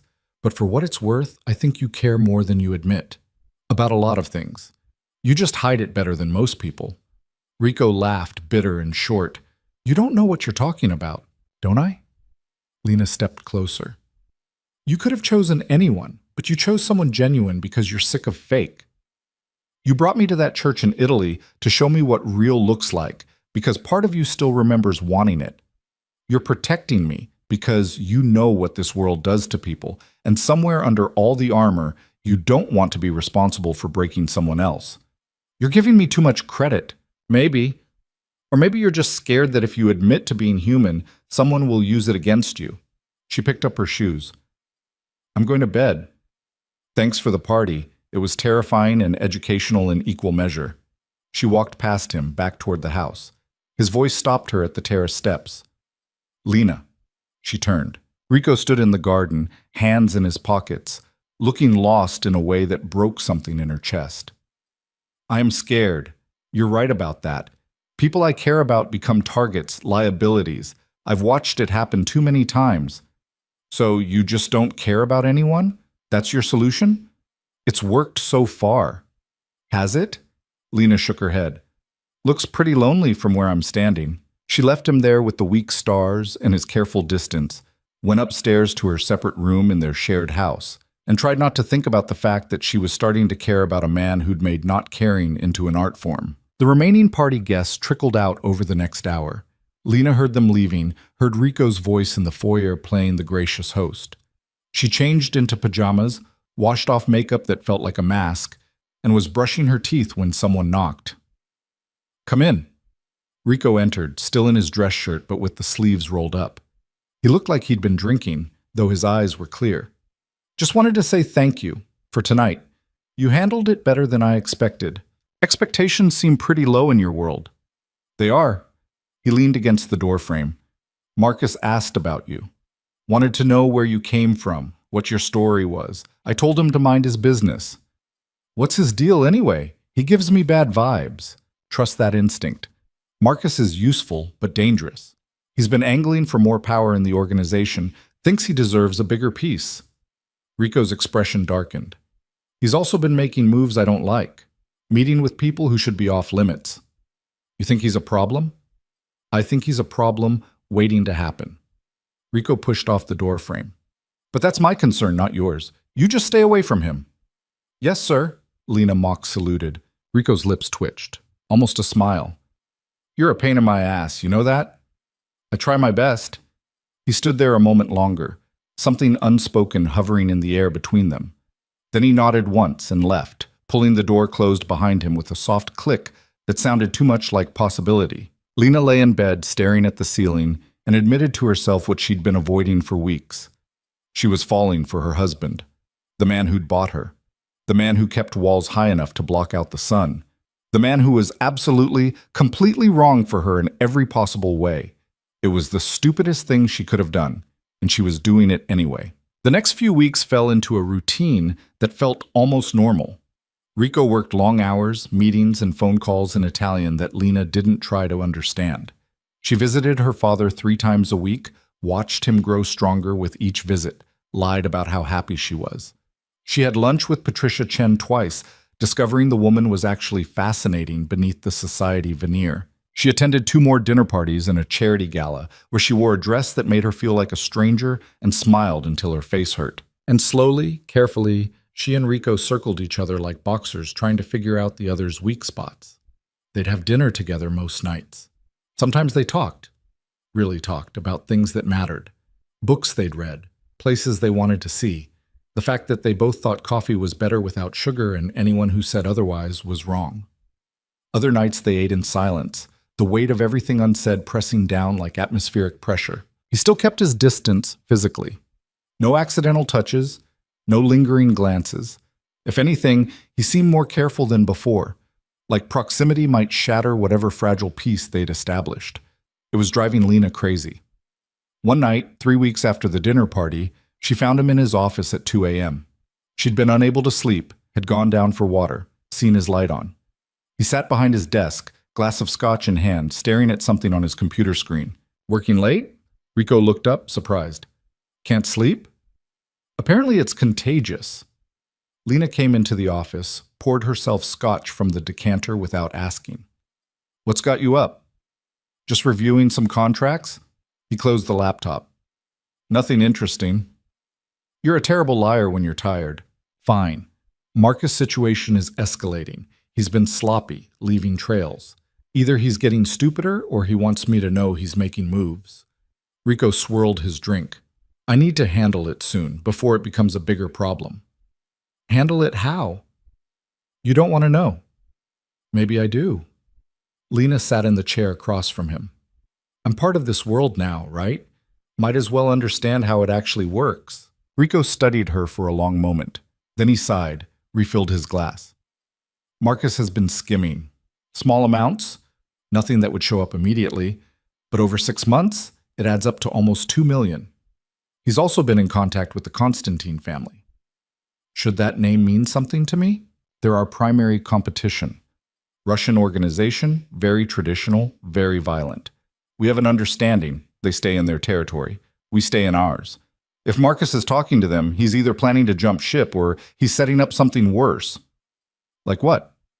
Like selling information about our operations, routes, contacts, vulnerabilities. Rico's voice was flat, emotionless. That kind of betrayal usually ends one way. Lena's stomach dropped. You're going to kill him. I'm going to handle the situation appropriately. He met her eyes. This is what I meant about dirty hands, Lena. Every beautiful thing is built on blood. You said so yourself. I was talking about Renaissance art, not actual murder. Same principle, just more honest about the cost. Rico stood, came around the desk. You can't be part of this world and keep your hands clean. Eventually you have to choose survival or morality. That's a false choice, is it? He was close now, close enough that she could smell his cologne mixed with scotch and exhaustion. You made your choice the day you signed that contract. You chose your father's life over your principles. We all make compromises. Some are just bloodier than others. I didn't choose murder. No. You just chose to benefit from what murder provides. Protection, security, the money that's paying for your father's care. Rico's voice was soft but merciless. You can hate me for what I do, but don't pretend you're not complicit. The words hit like a slap. Lena wanted to argue, wanted to draw a line between them. But he was right. She'd known what Rico was when she signed, had made peace with it because the alternative was watching her father die. She didn't get to claim moral high ground from inside the castle his violence had built. I don't hate you, she said finally. You should. Probably. She finished her scotch, set the glass down. But I don't. I don't know what I feel about you, but it's not hate. Rico's expression shifted. Something hungry flickered in his eyes before he buried it. You should go to bed. Should I? Lena didn't move. Or are you just trying to maintain your careful distance? Lena, why won't you touch me? The question came out raw. Not for show, not in public, but here, when it's just us, you act like I'm made of glass. Because if I start, I won't stop. Rico's voice was rough. And you deserve better than being something I take because I can. You deserve someone who chose you, who wanted you, not someone who bought you like property. What if I want you anyway? The admission hung in the air between them, dangerous and true. Rico stared at her like she'd grown a second head. You don't know what you're saying. I'm saying that somewhere between the contract and now, things changed. At least for me. Maybe that makes me stupid. Maybe it's Stockholm Syndrome or whatever psychological term explains why I'm attracted to someone I should run from. Lena stood, faced him across minimal space. But I'm tired of pretending this is just business. Tired of separate rooms and careful distance. Tired of... Rico kissed her. It wasn't gentle. His hand tangled in her hair, pulling her closer, his other arm wrapping around her waist like he was trying to absorb her entirely. Lena gasped against his mouth, surprise giving way to response. She kissed him back, weeks of tension pouring into contact. He tasted like scotch and suppressed want. When they finally broke apart, both breathing hard, Rico pressed his forehead against hers. This is a mistake. Probably. You're going to regret this. Maybe. Lena's fingers curled into his shirt. But I'm making it anyway. He kissed her again, softer this time. When he pulled back, his expression was conflicted. Not like this. Not when we're both exhausted and I'm about to do something you'll hate me for? The Marcus thing? Among others. Rico stepped back, creating space. Go to bed, Lena. We'll talk about this when you've had time to think clearly. I am thinking clearly. No, you're not. You're caught up in whatever this is between us. Give it a few days. See if you still feel the same when you remember who I actually am. He turned away, back to his desk. Conversation over. Dismissed. Lena left, frustration and confusion warring in her chest. She climbed the stairs to her room, touched her lips where she could still feel him, and tried to figure out when exactly she'd lost control of this situation. The answer was probably that first day, when she'd walked into his office and signed a contract with a man whose eyes held more danger than promise. She'd been losing control ever since. The only difference was now she was doing it willingly. Sleep didn't come. She lay in the dark, replaying the kiss, trying to understand what it meant, if it meant anything at all beyond impulse and proximity. Dawn was breaking when she finally drifted off, her dreams full of blood and beauty and a man who kept everyone at arm's length except, apparently, her. When Lena woke, sunlight was already harsh through the windows. She checked her phone. Nearly 11. She'd slept through breakfast, through the morning, through whatever normalcy she might have salvaged after last night's confession and that kiss that still felt burned into her skin. She showered quickly, threw on jeans and a sweater, and went downstairs expecting to find Rico already gone. Instead, he sat at the kitchen island, coffee in hand, looking like he hadn't slept at all. His shirt was wrinkled, hair uncombed, the careful control he usually wore like armor conspicuously absent. Morning, Lena said carefully. Rico looked up, his expression unreadable. We need to talk. That's never a good opening line. Sit down, please. Lena poured herself coffee, sat across from him. The silence stretched uncomfortable and thick. About last night, Rico started, then stopped. Tried again. I shouldn't have kissed you. I kissed you back. I know, that's the problem. He rubbed his face, exhausted. Lena, I meant what I said. You deserve better than this, better than me, and I can't give you what you want. You don't know what I want. Yes, I do. You want this to be real. You want the contract to mean something beyond legal obligation. You want, he gestured helplessly. You want a fairy tale, a husband who loves you, a marriage that's actually a marriage. And you can't give me that. No. Rico's voice was firm. I can't. I won't. Because the moment I let you in completely, the moment I care about you the way you want me to care, you become a target. Every enemy I have will see you as leverage. Your life becomes exponentially more dangerous. It's already dangerous. Not like it would be. Right now, you're an arrangement, a business decision. If they think you matter to me, really matter, they'll use that. They'll hurt you to hurt me. Rico stood, paced to the window. I've seen it happen. I watched my father's enemies take people he loved and destroy them just to prove they could. I won't do that to you. Lena set down her coffee cup with deliberate precision. So what was last night? A moment of weakness you're already regretting? Yes, no, I don't know. Rico turned to face her. I don't regret kissing you. I regret that I want to do it again. I regret that keeping you at arm's length is getting harder. I regret that you're worming your way past defenses I spent 20 years building. That sounds like a you problem. It's an us problem. His voice dropped. Because if we do this, if we cross that line and make this real, there's no going back. You'll be in deeper than you ever agreed to. And when things go bad, and they will go bad, you won't be able to walk away clean. I'm already not clean. You said so yourself last night. Lena stood, moved closer. I made my choice. I chose survival. I chose my father. I chose this world, however indirectly. So stop trying to protect me from consequences I already accepted. You didn't accept this. Maybe not, but I'm accepting it now. She reached out, took his hand. I'm not asking for love. I'm not asking for forever. I'm just asking you to stop treating me like I'm a stranger you're forced to tolerate. Rico looked at their joined hands, something complicated crossing his face. What if I can't give you more than that? What if this is all I have? Then that's what we work with. He pulled her closer, slow and deliberate, giving her time to change her mind. When she didn't, he kissed her again. Different from last night. Less desperate, more intentional. Like he was making a decision he couldn't unmake. When they broke apart, his forehead rested against hers. This is still a mistake. Probably the biggest one I've made yet. That's saying something, considering you married me. Lena laughed despite everything. Fair point. They stood like that for a long moment, neither moving. Then Rico's phone shattered the quiet. He pulled back, checked the screen, and his expression shifted. Back to business. Back to the man who ran an empire built on blood. I have to go. Something's come up. The Marcus thing? Among others. Rico grabbed his jacket from the back of a chair. Stay here today. Don't go out. I'll have security outside.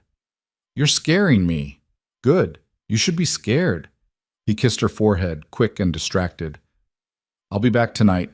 We'll finish this conversation then. He was gone before she could argue, leaving Lena alone in a too big house with too many questions and a kiss still warm on her lips. The day dragged. Lena tried reading, gave up after rereading the same page 6 times. Tried watching television, couldn't focus. She ended up in the library, surrounded by books that probably cost more than cars, and attempted to distract herself with a biography of Caravaggio that she'd been meaning to finish. Around 3, Vera appeared with lunch on a tray. Mr. Varela called, said to make sure you eat.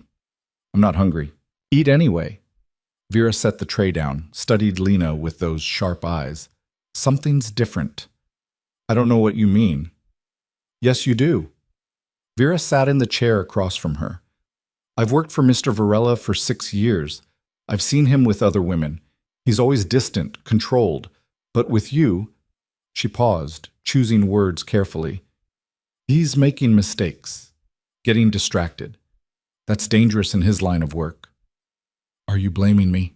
I'm warning you. When he's distracted, he's vulnerable. And when he's vulnerable, people die.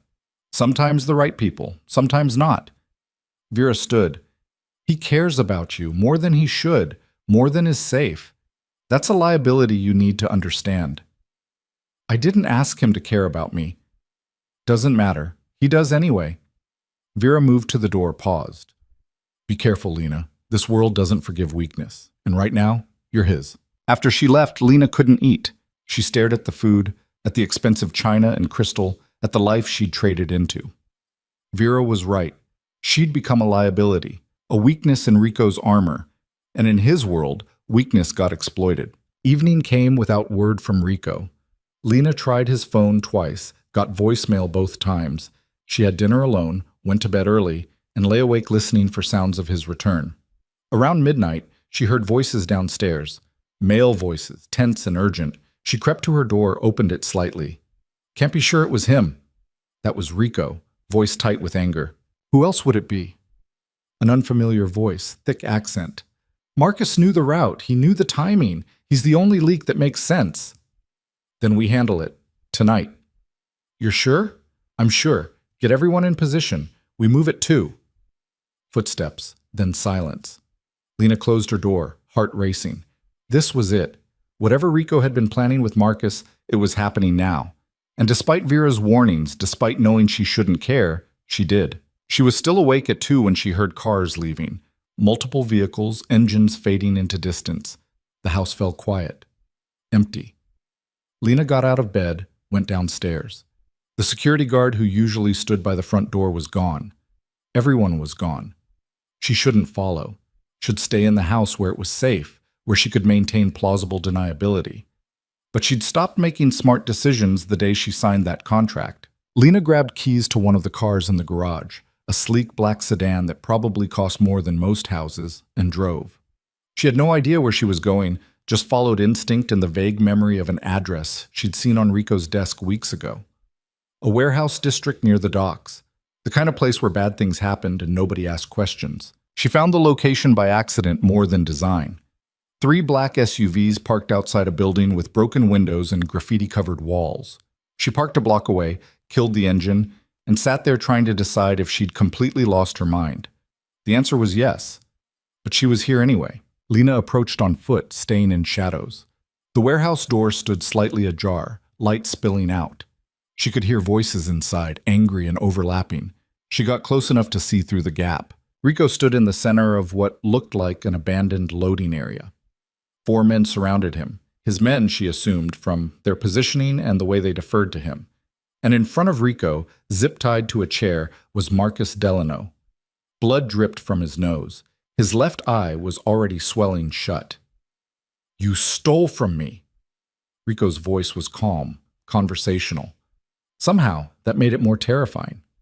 $2 million over 6 months. Did you think I wouldn't notice? Rico, please. Marcus's voice shook. I can explain. I'm sure you can. You're very good at explanations. Very creative. Rico circled the chair like a predator. What I want to know is what you told the Constantines. What information did you sell them? Nothing. I swear, I didn't. Rico hit him. Fast, brutal, no warning. Marcus's head snapped back, blood spraying. Lena flinched, her hand covering her mouth to stifle a gasp. Don't lie to me. We have phone records. Meeting logs. You've been in contact with Victor Constantine for 3 months. Rico grabbed Marcus's hair, forced him to look up. What did you tell him? Just route information? Shipment schedules? Nothing critical? Nothing critical. Rico laughed, cold and hollow. You gave him our distribution network, our entire East Coast operation, and you call that nothing critical? I needed the money. I have debts. Everyone has debts. Not everyone commits treason. Rico released him, stepped back. You know what happens now. Please. Rico, please. We've worked together for years. I've been loyal. Until you weren't. Rico pulled a gun from his jacket, the kind of gun that appeared in movies and nightmares. Did you tell them about Lena? Marcus's eyes widened. What? No, I wouldn't. Did you tell them about my wife? Rico's voice dropped to something lethal. Because if the Constantines know about her, if they have any information at all, that's your death sentence right there. I swear I never mentioned her. She wasn't part of... Good. That's the only reason you're still breathing. Rico chambered around, the sound obscenely loud in the empty warehouse. You betrayed me.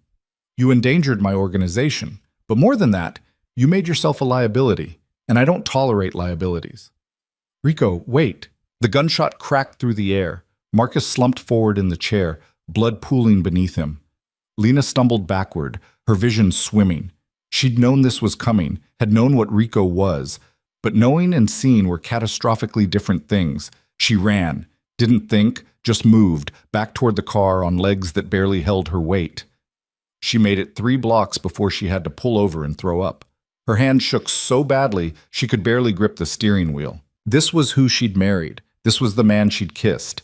This was the person she'd convinced herself she cared about. A murderer, a killer. Someone who could execute a man and probably go home to sleep soundly after. Lena sat in the car for 20 minutes, trying to process what she'd witnessed.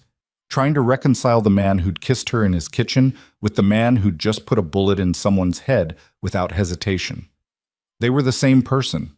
That was the part her brain kept struggling with. Not different sides, not separate personas. The same man, capable of both tenderness and brutality. She drove back to the estate on autopilot, parked the car, went inside, climbed the stairs to her room. She showered with water hot enough to hurt, trying to scrub away the memory. It didn't work. When she finally emerged, wrapped in a towel with her skin raw and red, Rico stood in her bedroom doorway. You followed me. It wasn't a question. Lena's throat closed. She couldn't speak. I saw your car. Blocks away, but I saw it. Rico's expression was unreadable. You watched. Yes. And now you're terrified of me. Yes. Rico nodded slowly, like she'd confirmed something he'd known all along. This is what I tried to protect you from. This is why I kept my distance. Because this, he gestured at himself. This is who I actually am. Not the man who takes you to Italy and kisses you in the kitchen. Not the man who has philosophical discussions about art. I'm the man who just killed someone for betraying me, and I'll do it again. And again. Because that's what survival looks like in my world. Lena found her voice. Did he deserve it? Does it matter? Yes? Rico was quiet for a long moment. He sold information that would have gotten 12 people killed. He was meeting with the Constantines tomorrow to finalize a deal that would have decimated our East Coast operations. He knew what he was doing, and he did it anyway. He paused. So yes, in my world, he deserved it. And in the real world? There is no real world. There's just this one. And in this one, you protect what's yours, or you lose everything. Rico moved into the room, stopped a few feet away. I'm sorry you saw that. I'm sorry you know what I'm capable of, but I'm not sorry I did it. I know. Lena tightened the towel around herself. That's what scares me. You're not a monster pretending to be human. You're a human who became a monster because you had to. And I don't know which is worse. Neither do I. Rico's voice was rough. You can leave. Right now. I'll arrange transport, set you up somewhere safe. Your father's care will continue. You'll have enough money to start over. The contract becomes void. You walk away clean. Is that what you want? What I want doesn't matter. What matters is whether you can live with what you saw tonight. Whether you can look at me and not see that man in the warehouse. Rico met her eyes directly. Because if you stay, this is what you're staying for. All of it. The good parts and the horrific parts. The man who takes you to churches in Italy and the man who puts bullets in traitors. They're not separate. They're both me. Lena's heart hammered against her ribs. She should leave. Should take his offer and run as far and fast as possible. Go back to her old life, to waitressing and worrying about rent, to being normal and safe and uncompromised. But she'd stopped being that person the moment she signed her name on that contract. Maybe even before that. Maybe the moment she'd walked into Rico's office, desperate and drowning, and agreed to trade her freedom for her father's life. I'm not leaving, she said quietly. Rico's expression shifted. Lena, I said, I'm not leaving. I saw what I saw. It's burned into my brain, and I'll probably have nightmares for months, but I'm still not leaving. She stepped closer. You were right earlier. I chose this world. I chose survival over morality. I chose dirty hands and blood money because the alternative was watching my father die. So I don't get to claim shock now. I don't get to pretend I didn't know who you were. Knowing and witnessing are different. I'm aware. Lena reached out, took his hand. It was still steady, no shake, no sign of what he'd done an hour ago. But I'm choosing to stay anyway. Not because I think I can change you, not because I have some naive fantasy about saving you from yourself, but because I made a deal, and more than that, because... She stopped, the words catching. Because what? Because I care about you, despite everything, despite tonight, despite knowing exactly what you are. Lena looked up at him. So I'm staying, and we're going to figure out how to live with what that means. Rico stared at her like she'd grown wings. You're insane. Probably, but so are you, so we'll match. He kissed her then, hard and desperate and tasting like relief. His hands tangled in her wet hair, pulling her closer. Lena kissed him back, pouring weeks of tension and confusion and fear into contact.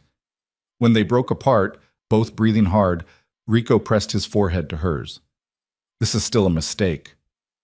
Stop saying that. I can't. Because it's true. Rico's hands moved to her face, cradling it like she was something precious. You're the only good thing in my life right now, and I'm going to ruin you. It's inevitable. Then ruin me. Lena's voice was steady. But stop pushing me away while you do it. They stood like that for a long moment, wrapped in each other and the weight of choices neither of them could take back. Then Rico kissed her again, slower this time. When he pulled back, something had shifted in his expression. A wall coming down. Not all the way, but enough. Stay with me tonight, he said quietly. Not in separate rooms. With me. Okay. He led her to his bedroom, the one she'd never been invited into. It was simpler than she expected. Dark furniture, minimal decoration, a bed that looked like it had never been slept in by more than one person. Rico sat on the edge, pulled her to stand between his legs. I'm not good at this, he said, hands on her hips. At being close to someone. At letting someone in. I'm going to be terrible at it. I noticed, but I want to try. With you. I don't know why, but I do. Rico looked up at her. That terrifies me more than anything else in my life. Welcome to the club. Lena ran her fingers through his hair. We're all terrified. They didn't sleep much that night. Mostly, they just talked, lying tangled together in the dark, trading confessions and vulnerabilities. Rico told her about his father's death, the real story. About taking over at 17 and making decisions that still haunted him.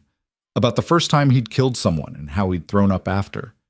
About building walls so high he'd forgotten how to let anyone close. Lena told him about her mother's death, about being 12 and watching cancer steal her piece by piece, about her father's descent into depression afterward, how she'd become the parent at an age when she should have been worried about homework, about choosing art history because it was the only thing that made sense in a world that felt chaotic and cruel, about the moment in the hospital when she'd realized she'd do anything to save her father, including things that would destroy her. Dawn found them still awake, still talking, still learning the topography of each other's damage. Rico traced patterns on her shoulder, his voice quiet in the gray light. I need to tell you something about tonight. About Marcus. Lena stiffened. Okay. Before we killed him, he confirmed something I suspected. The Constantines know about you. Not everything, but they know you exist. That you're my wife. Rico's hand stilled. That makes you a target. A real one. How real? Real enough that I'm assigning you personal security. Real enough that you don't go anywhere alone. Real enough that... He stopped, jaw tightening. This is exactly what I was trying to avoid. But it happened anyway. Because I was careless. Because I let my guard down. Rico sat up, ran a hand through his hair. Victor Constantine is not someone you underestimate.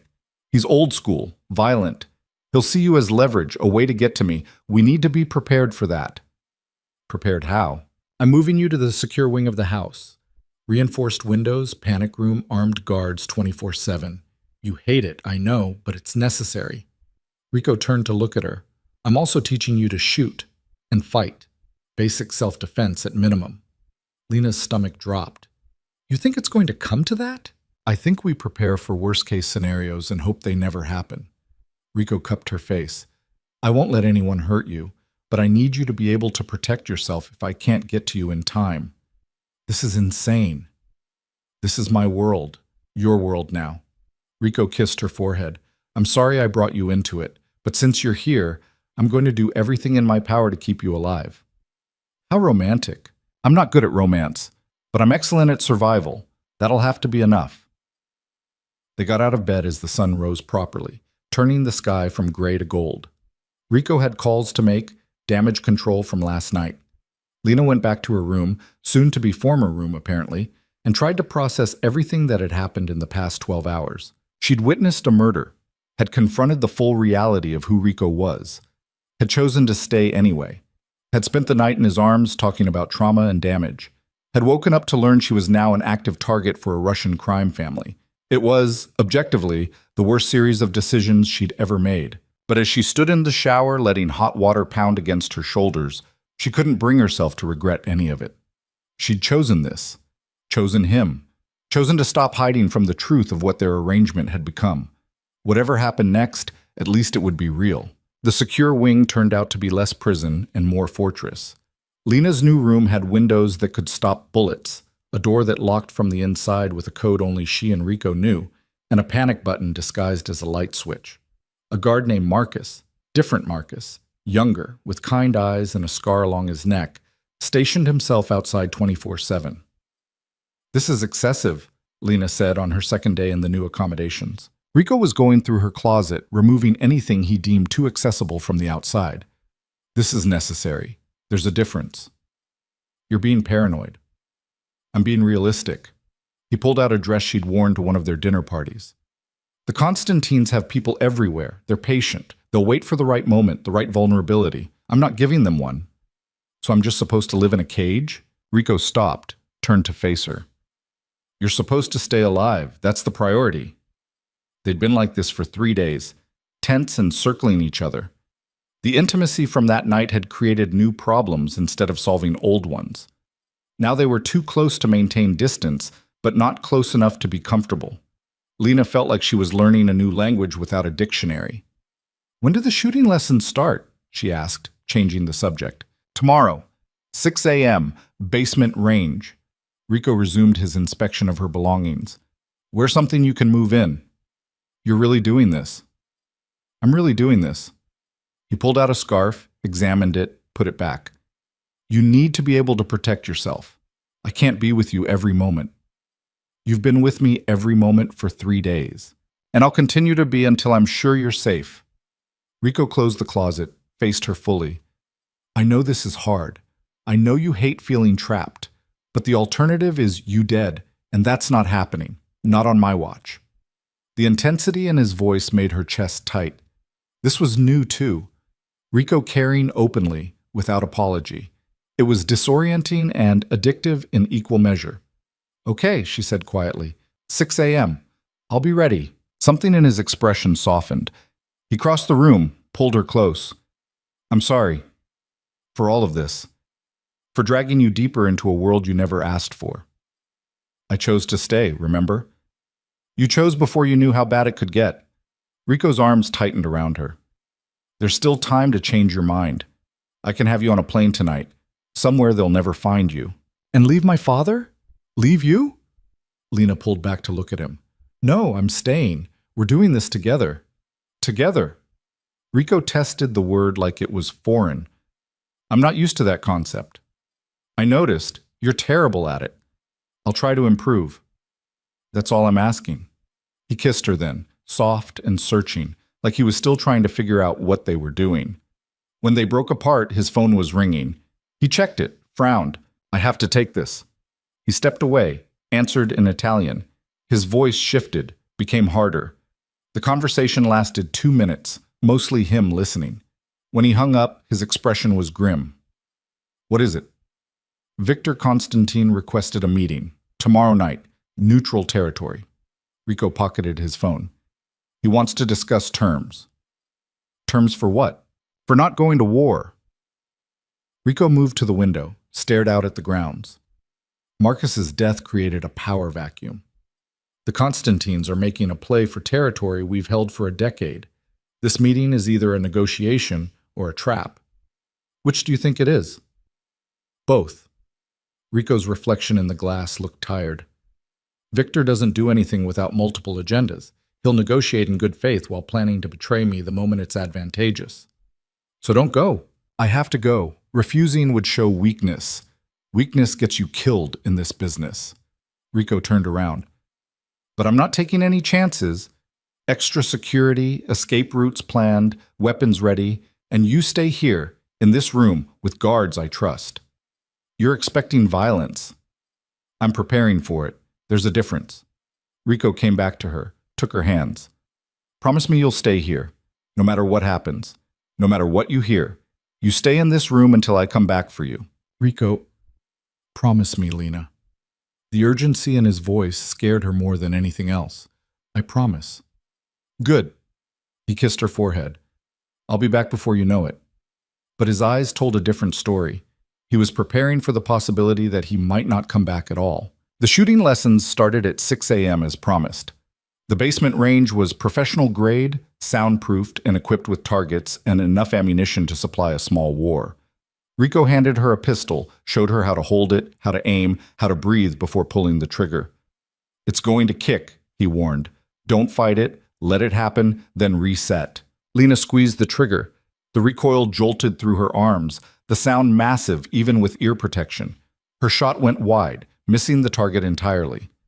Again! She fired 6 more times, hit the target twice, both times nowhere near the center. You're anticipating the recoil, Rico said, moving behind her. His hands covered hers on the gun, adjusting her grip. Relax. Trust the weapon. They practiced for 2 hours. By the end, Lena's arms ached and her ears rang despite protection. But she was hitting the target consistently, even if her grouping was scattered. Better, Rico said as they packed up. We'll do this every morning until it's muscle memory. How long until I'm actually good at this? Depends on your definition of good. You'll never be a sharpshooter, but you'll be competent enough to defend yourself if necessary. Rico secured the weapons in a safe. That's all that matters. They went upstairs to find Vera waiting in the kitchen, her expression tense. We have a problem. Rico's entire demeanor shifted. What kind of problem? Sarah Reeves called. She wants to meet with Lena today. Says it's urgent. No, Rico said immediately. Not happening. She said if Lena doesn't show, she's going to assume we're hiding something, that we're vulnerable. Vera looked at Lena. She specifically said she has information about the Constantines. Information you need. Rico's jaw tightened. It's a setup. Maybe. Or maybe she's genuine. Vera crossed her arms. Sarah's ambitious, but she's not stupid. If she's offering information, she wants something in return. Question is whether what she's offering is worth the risk. It's not. It might be. Lena surprised herself by speaking. If she knows something about Victor's plans, something that could help tomorrow night, don't we need to hear it? Not at the cost of putting you in danger. I'll be in danger regardless. At least this way we might get useful intelligence. Lena looked at Rico. You said I needed to be smart, careful, ruthless when necessary. This is me being all three. Rico stared at her for a long moment. I don't like this. I know, but we're doing it anyway. They compromised. The meeting happened at a cafe Rico's people controlled, with security stationed at every exit and Lena wearing a tracking device disguised as a bracelet. Rico wanted to come along, but Lena vetoed that. Sarah specifically asked for me alone. You showing up defeats the purpose. I'll be 2 blocks away. Anything feels wrong, you leave immediately. Yes, dear. Rico didn't smile. I'm serious, Lena. These people are not your friends. They're predators looking for weakness. I remember the speech. I'll be careful. The cafe was upscale, the kind of place where coffee cost $8 and came with foam art. Sarah sat at a corner table, looking perfect in a cream-colored suit. She stood when Lena approached, kissed both her cheeks. Thank you for coming. I wasn't sure you would. You made it sound important. It is, Sarah gestured to the chair across from her. Sit. We have a lot to discuss and not much time. Lena sat, accepted coffee she had no intention of drinking. Vera said you have information about the Constantines. I do. But first, I need to know if you are aware of what's actually happening. Sarah leaned forward. Rico's meeting with Victor tomorrow night isn't a negotiation. It's an execution. Victor has no intention of making peace. He's planning to kill your husband and take over his entire operation. Lena's blood went cold. How do you know this? Because David and I have been in talks with Victor for the past month. He's been recruiting allies, building a coalition. He offered us a significant stake in Rico's territory if we supported his play. Sarah's expression was serious. We declined, but not everyone did. Who accepted? That's what I'm here to tell you, but I need something in return. Sarah sipped her coffee. When this is over, when Rico has dealt with Victor and his traitors, David and I want protection, guarantee of territory, a seat at the table. I can't promise that. You can talk to Rico, convince him we're valuable allies. Sarah's eyes were hard. We're risking everything by coming to you. Victor finds out, we're dead. So yes, you can promise that. Lena studied the woman across from her. Sarah was ambitious, calculating, exactly the type of person Rico had warned her about. But she was also smart enough to pick the winning side. And right now, she was offering information that could save Rico's life. Tell me who the traitors are. Sarah pulled out her phone, slid it across the table. A list of names. Lena recognized 3 of them from dinner parties, business associates Rico trusted, people who'd smiled at her while planning to betray her husband. Gregory Chen is leading the defection. He's convinced 6 others to join him. They're providing logistic support for tomorrow night, location intel, security gaps, exit routes. Sarah took back her phone. Victor plans to ambush Rico the moment he arrives, pin him down, eliminate his people, and make an example of him. Lena's hands shook. She clasped them together under the table. Why are you telling me this? You barely know me. Because I'm a good judge of character, and I think you're underestimated in this world. Everyone sees you as Rico's pretty wife. They don't see what I see. Sarah smiled, sharp. You're a survivor, you're smart, and you genuinely care about him, which makes you dangerous because you'll do whatever it takes to protect him. That's the kind of ally I want. And if Rico doesn't agree to your terms, then David and I disappear. We have contingencies, but I'd prefer not to use them. Sarah stood, straightened her jacket. Talk to him, convince him. We can help each other. She left before Lena could respond, disappearing into the mid-morning crowd. Lena sat there for a moment, processing everything, then pulled out her phone. Rico answered on the first ring. Are you okay? I'm fine, but you need to hear this. She told him everything on the drive back, Rico's expression growing darker with each word. When she finished, silence filled the car. Gregory Chen, he said finally. I should have seen it coming. He's been positioning himself for years. What are you going to do? Cancel the meeting. Go on the offensive. If Victor wants a war, I'll give him one. Rico's voice was cold, controlled. But first, I'm going to deal with the traitors, starting with Gregory. And Sarah's request? I'll consider it. She took a risk telling you this. That deserves acknowledgement. Rico glanced at her. You did well. Getting that information, staying calm, not agreeing to anything without talking to me first. I learned from the best. You're adapting faster than I expected. Rico's hand found hers. That worries me as much as it impresses me. Why? Because the better you get at surviving this world, the more it changes you. I don't want you to lose yourself in the process. Lena squeezed his hand. Too late. I lost myself the day I signed that contract. Now I'm just figuring out who I am without her. Rico was quiet for the rest of the drive. When they pulled through the estate gates, he turned to her. Stay inside tonight. I have work to do. The traitors? Among other things. Rico's expression was grim. This is going to get messy, Lena. Bloodier than Marcus. I need to make a statement, and statements in my world are written in violence. I know. She touched his face. Be careful. Always. He kissed her, quick and fierce. I'll be back before dawn. He wasn't. Lena waited in her room, watching the clock tick past midnight, past 2, past 4. She tried sleeping, couldn't, tried reading, gave up after the same page 3 times. Finally, around 5:30, she heard cars returning. She met Rico at the door. He looked exhausted, his suit jacket gone, his shirt stained with something she didn't want to identify. Blood on his hands, literally, not metaphorically. How many? She asked. 7. All the traitors Sarah identified. Rico moved past her toward the stairs. Victor will know by morning. This is going to accelerate his timeline. So we prepare. So we go to war. Rico stopped halfway up, turned to look at her. I'm moving you tomorrow. Safe house outside the city. Armed guards, secure location. You'll stay there until this is over. No. Lena, I said no. I'm not hiding while you fight. She climbed the stairs to meet him. You said we're in this together. That means I don't run when things get hard. This isn't hard. This is deadly. Victor's going to come at me with everything he has. Anyone close to me becomes a target. Rico's voice cracked slightly. I can't protect you and fight a war simultaneously. Then teach me to protect myself better. Give me the training, the weapons, the knowledge, but don't send me away. Lena took his bloody hands in hers. I chose to stay. I chose you. Let me stand beside you. Rico looked at their joined hands, his expression breaking. If something happens to you, then it happens. But it won't be because I was hiding in a safe house while you fought alone. Lena met his eyes. You're not alone anymore, Rico. Get used to it. He pulled her close, burying his face in her hair. You're going to get yourself killed. Probably, but so are you. At least we'll go down together. That's not comforting. It's not supposed to be. It's just true. They stood like that for a long moment, holding each other in the pre-dawn light.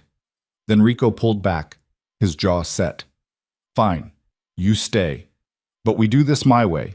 Training intensifies. You learn not just shooting, but hand-to-hand combat, escape tactics, emergency protocols. You follow my orders without question when things go bad. Agreed? Agreed. And if I tell you to run, you run. No arguments, no heroics. You save yourself. I can't promise that. Promise it anyway. Lena hesitated, then nodded. They both knew she was lying, but sometimes love was built on necessary lies. The next week was brutal. Rico trained her 6 hours a day, shooting, fighting, scenario planning. He was relentless, pushing her until she collapsed, then pushing harder. She learned to shoot moving targets, to fight dirty, to spot exits and assess threats. She learned the weight of a gun in her hands and the sound of her own breathing when adrenaline spiked. She also learned about Rico's empire in ways she hadn't before. He showed her the legitimate businesses that funded the illegal ones, the networks of loyalty that held his organization together, the careful balance of fear and respect that kept enemies at bay. He was preparing her, she realized, teaching her everything in case he didn't survive what was coming. The thought terrified her more than any training exercise. On the 8th day, Vera brought news. Victor's made his move. He's taken over 3 of our distribution points. He's also put out a contract on you. Lena's stomach dropped. A contract? $5 million to anyone who delivers you alive to him. Vera's expression was grim. You're officially the most valuable target in the city. Fantastic. Rico was already on his phone, issuing orders in rapid Italian. When he hung up, his expression was cold fury. This ends tonight. I'm not waiting for him to come to us. Rico looked at Lena. I need you to stay here, locked in the secure wing. I'm taking everyone I trust to Victor's headquarters. We're finishing this. Let me come with you. Absolutely not. Rico, this is not a negotiation. His voice was steel. You stay here where you're protected.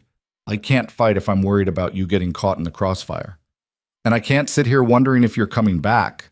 You're going to have to. Rico pulled her close, kissed her hard. I love you. I should have said it sooner, should have admitted it weeks ago. But I love you, and that means keeping you safe, even if you hate me for it. Lena's eyes burned. I love you too, you stubborn, impossible, violent. I know. Rico kissed her again. Stay alive, that's all I'm asking. Same to you. He left with 10 men, armed and grim-faced. Lena watched from the window as they disappeared down the drive and felt something tear in her chest. She'd survived so much already: poverty, grief, forced marriage, moral compromise. But watching Rico drive toward possible death felt like a different kind of survival, the kind that left scars that never healed. She tried to wait patiently. Lasted 20 minutes before she was pacing. Tried calling him, got no answer, called again. Nothing. The silence was worse than any sound. Around midnight, young Marcus knocked on her door. Mrs. Varela, we have a situation. Lena opened the door.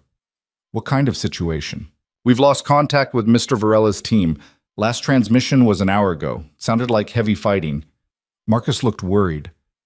We're getting conflicting reports. Some say they're pinned down. Others say they've been captured. Captured? Lena's blood went cold. By Victor? We don't know. Vera's trying to get confirmation, but Marcus stopped as gunfire erupted from somewhere in the house. Get back! Lock the door! What's happening? We're under attack. They've breached the perimeter. Marcus pushed her back into the room. Stay here. Don't come out for anyone except Mr. Varela or Vera. He pulled the door shut. Lena heard the lock engage, heard his footsteps running. Then more gunfire, closer now, shouting, the sound of something heavy hitting the floor. She grabbed the gun Rico had given her from the nightstand drawer, checked the magazine like he'd taught her. Fully loaded. Safety off. She moved away from the door, positioned herself in the corner where she could see anyone who entered. The fighting lasted 10 minutes that felt like hours. Then silence. Footsteps approaching her door. She raised the gun, hand steady despite her racing heart. The door exploded inward. Not opened. Exploded, the lock blown out. 3 men in tactical gear rushed in, weapons raised. Lena fired twice before they could react. One dropped. The other 2 dove for cover, returning fire. Bullets punched through the wall above her head. She rolled, fired again, missed. One of them was circling, trying to flank her. She shot at him, hit his shoulder. He went down cursing in Russian. The 3rd man grabbed her from behind, his arm around her throat. The gun clattered from her hands. She fought, using techniques Rico had drilled into her. Elbow to the ribs, stomp on his instep, throw her head back into his nose. He loosened his grip enough for her to break free. She scrambled for the gun. He kicked it away, advancing. She grabbed a lamp instead, swung it hard. It shattered against his head. He stumbled, and she ran. Out into the hallway, past bodies, some hers, some theirs. Down the stairs, heading for Rico's office, where she knew he kept more weapons. Behind her, footsteps pounding, someone shouting orders in Russian. She made it to the office, slammed the door, locked it, wrenched open the desk drawer, guns, ammunition, a knife. She armed herself, backed away from the door. It exploded inward like her bedroom had. This time, it wasn't tactical gear. It was Victor Constantine himself, flanked by 4 men. He was older than his photos, silver-haired and cold-eyed. He smiled when he saw her. "Mrs. Varela, we finally meet." Lena raised the gun. "Stay back." "Or what? You'll shoot me?" Victor laughed. "Your husband is dead, little girl.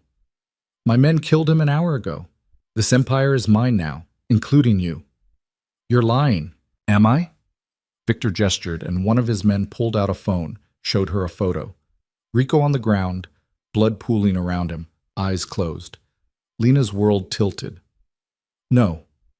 "Yes. So put down the gun. Accept the inevitable. You belong to me now." Victor stepped closer. "I'm going to enjoy breaking you, teaching you your place, making you regret ever catching Rico Varela's attention." Lena's hand shook. Rico was dead. Her husband, the man she'd fallen for against all logic, was dead.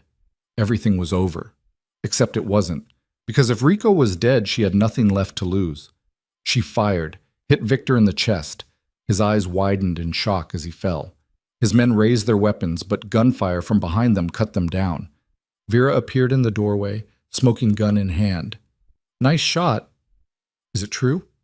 Lena's voice broke. "Is Rico dead? Look at the photo again, really look." Lena picked up the dropped phone with shaking hands, looked at the image of Rico bleeding on the ground, and saw what she'd missed before. His chest was rising and falling. He was breathing. "He's alive?" "Last I heard, he was shot but stable. He took Victor's headquarters and was heading back here when he got word about the attack." Vera grabbed Lena's arm. "Come on, we need to secure the house before more of them show up." They found young Marcus alive but injured, 3 other guards dead. The attackers were all down, dead or dying. It was over. The assault had failed. Rico burst through the front door an hour later, bloody and limping but alive. His eyes found Lena immediately. She ran to him and he caught her, pulling her close despite what had to be incredible pain. "You're okay. You're okay." He was repeating it like a prayer. "When I heard they'd breached the house, I'm fine. You taught me well." Lena pulled back to look at him. "You're shot." "Vest caught most of it. I'll live." Rico cupped her face. "Victor? Dead. I killed him." Something shifted in Rico's expression, pride mixed with sorrow. "I'm sorry you had to do that." "I'm not." Lena's voice was steady. "He came to take everything. I stopped him. That's what survival looks like, right?" Rico kissed her forehead. "You're magnificent and terrible, and I don't deserve you." "Probably not. But you're stuck with me anyway." The cleanup took days. Victor's organization crumbled without him. His lieutenants scattered or captured. The traitors were dealt with. Territory was redistributed. Rico consolidated power, bringing in Sarah and David Reeves as allies like he'd promised. The empire stabilized, stronger than before. And through it all, Lena stood beside him. Not as decoration, not as property, as a partner. She attended meetings, offered opinions, made decisions. She was learning the business from the inside, becoming fluent in the language of power and violence. It changed her. She felt it happening, felt the girl who'd waited tables and worried about rent fading into memory. She was someone else now, someone harder, someone who'd killed to protect what was hers and slept soundly after. 2 months after Victor's death, Rico found her in the library reading. He sat beside her, took her hand. "I have something for you." He handed her papers. Legal documents. Lena scanned them, confused. "What is this?" "The contract. The original one we signed." Rico pointed to specific clauses. "I'm voiding it, all of it. Your father's care continues regardless, but you're free to leave. No obligations, no strings. You can walk away whenever you want." Lena stared at the papers, then at him. "Why?" "Because I want you to choose. Not because you have to. Not because you're bound by some agreement you made in desperation, but because you want to." Rico's voice was soft. "I love you, Lena. I want you here. But I want it to be your choice. Real choice, not coerced." Lena set down the papers, cupped his face. "You idiot! I chose weeks ago. The contract stopped mattering the moment we stopped pretending. So you'll stay? I'll stay. Not because of the contract. Not because I'm afraid or have nowhere else to go. But because I love you. Because this world we're building, however brutal, is ours." She kissed him softly. "I'm choosing you, Rico Varela, every day, over and over. Is that clear enough? Rico pulled her close, buried his face in her hair. Crystal clear. They stayed like that for a long time, holding each other in the library, surrounded by books about people who'd done terrible things for reasons that seemed good at the time. Outside, the city spread beneath them, full of danger and possibility in equal measure. Lena had learned something important over the past months. There was no such thing as clean survival. No way to protect what you loved without getting blood on your hands. No path through life that didn't require compromise and choice and living with consequences.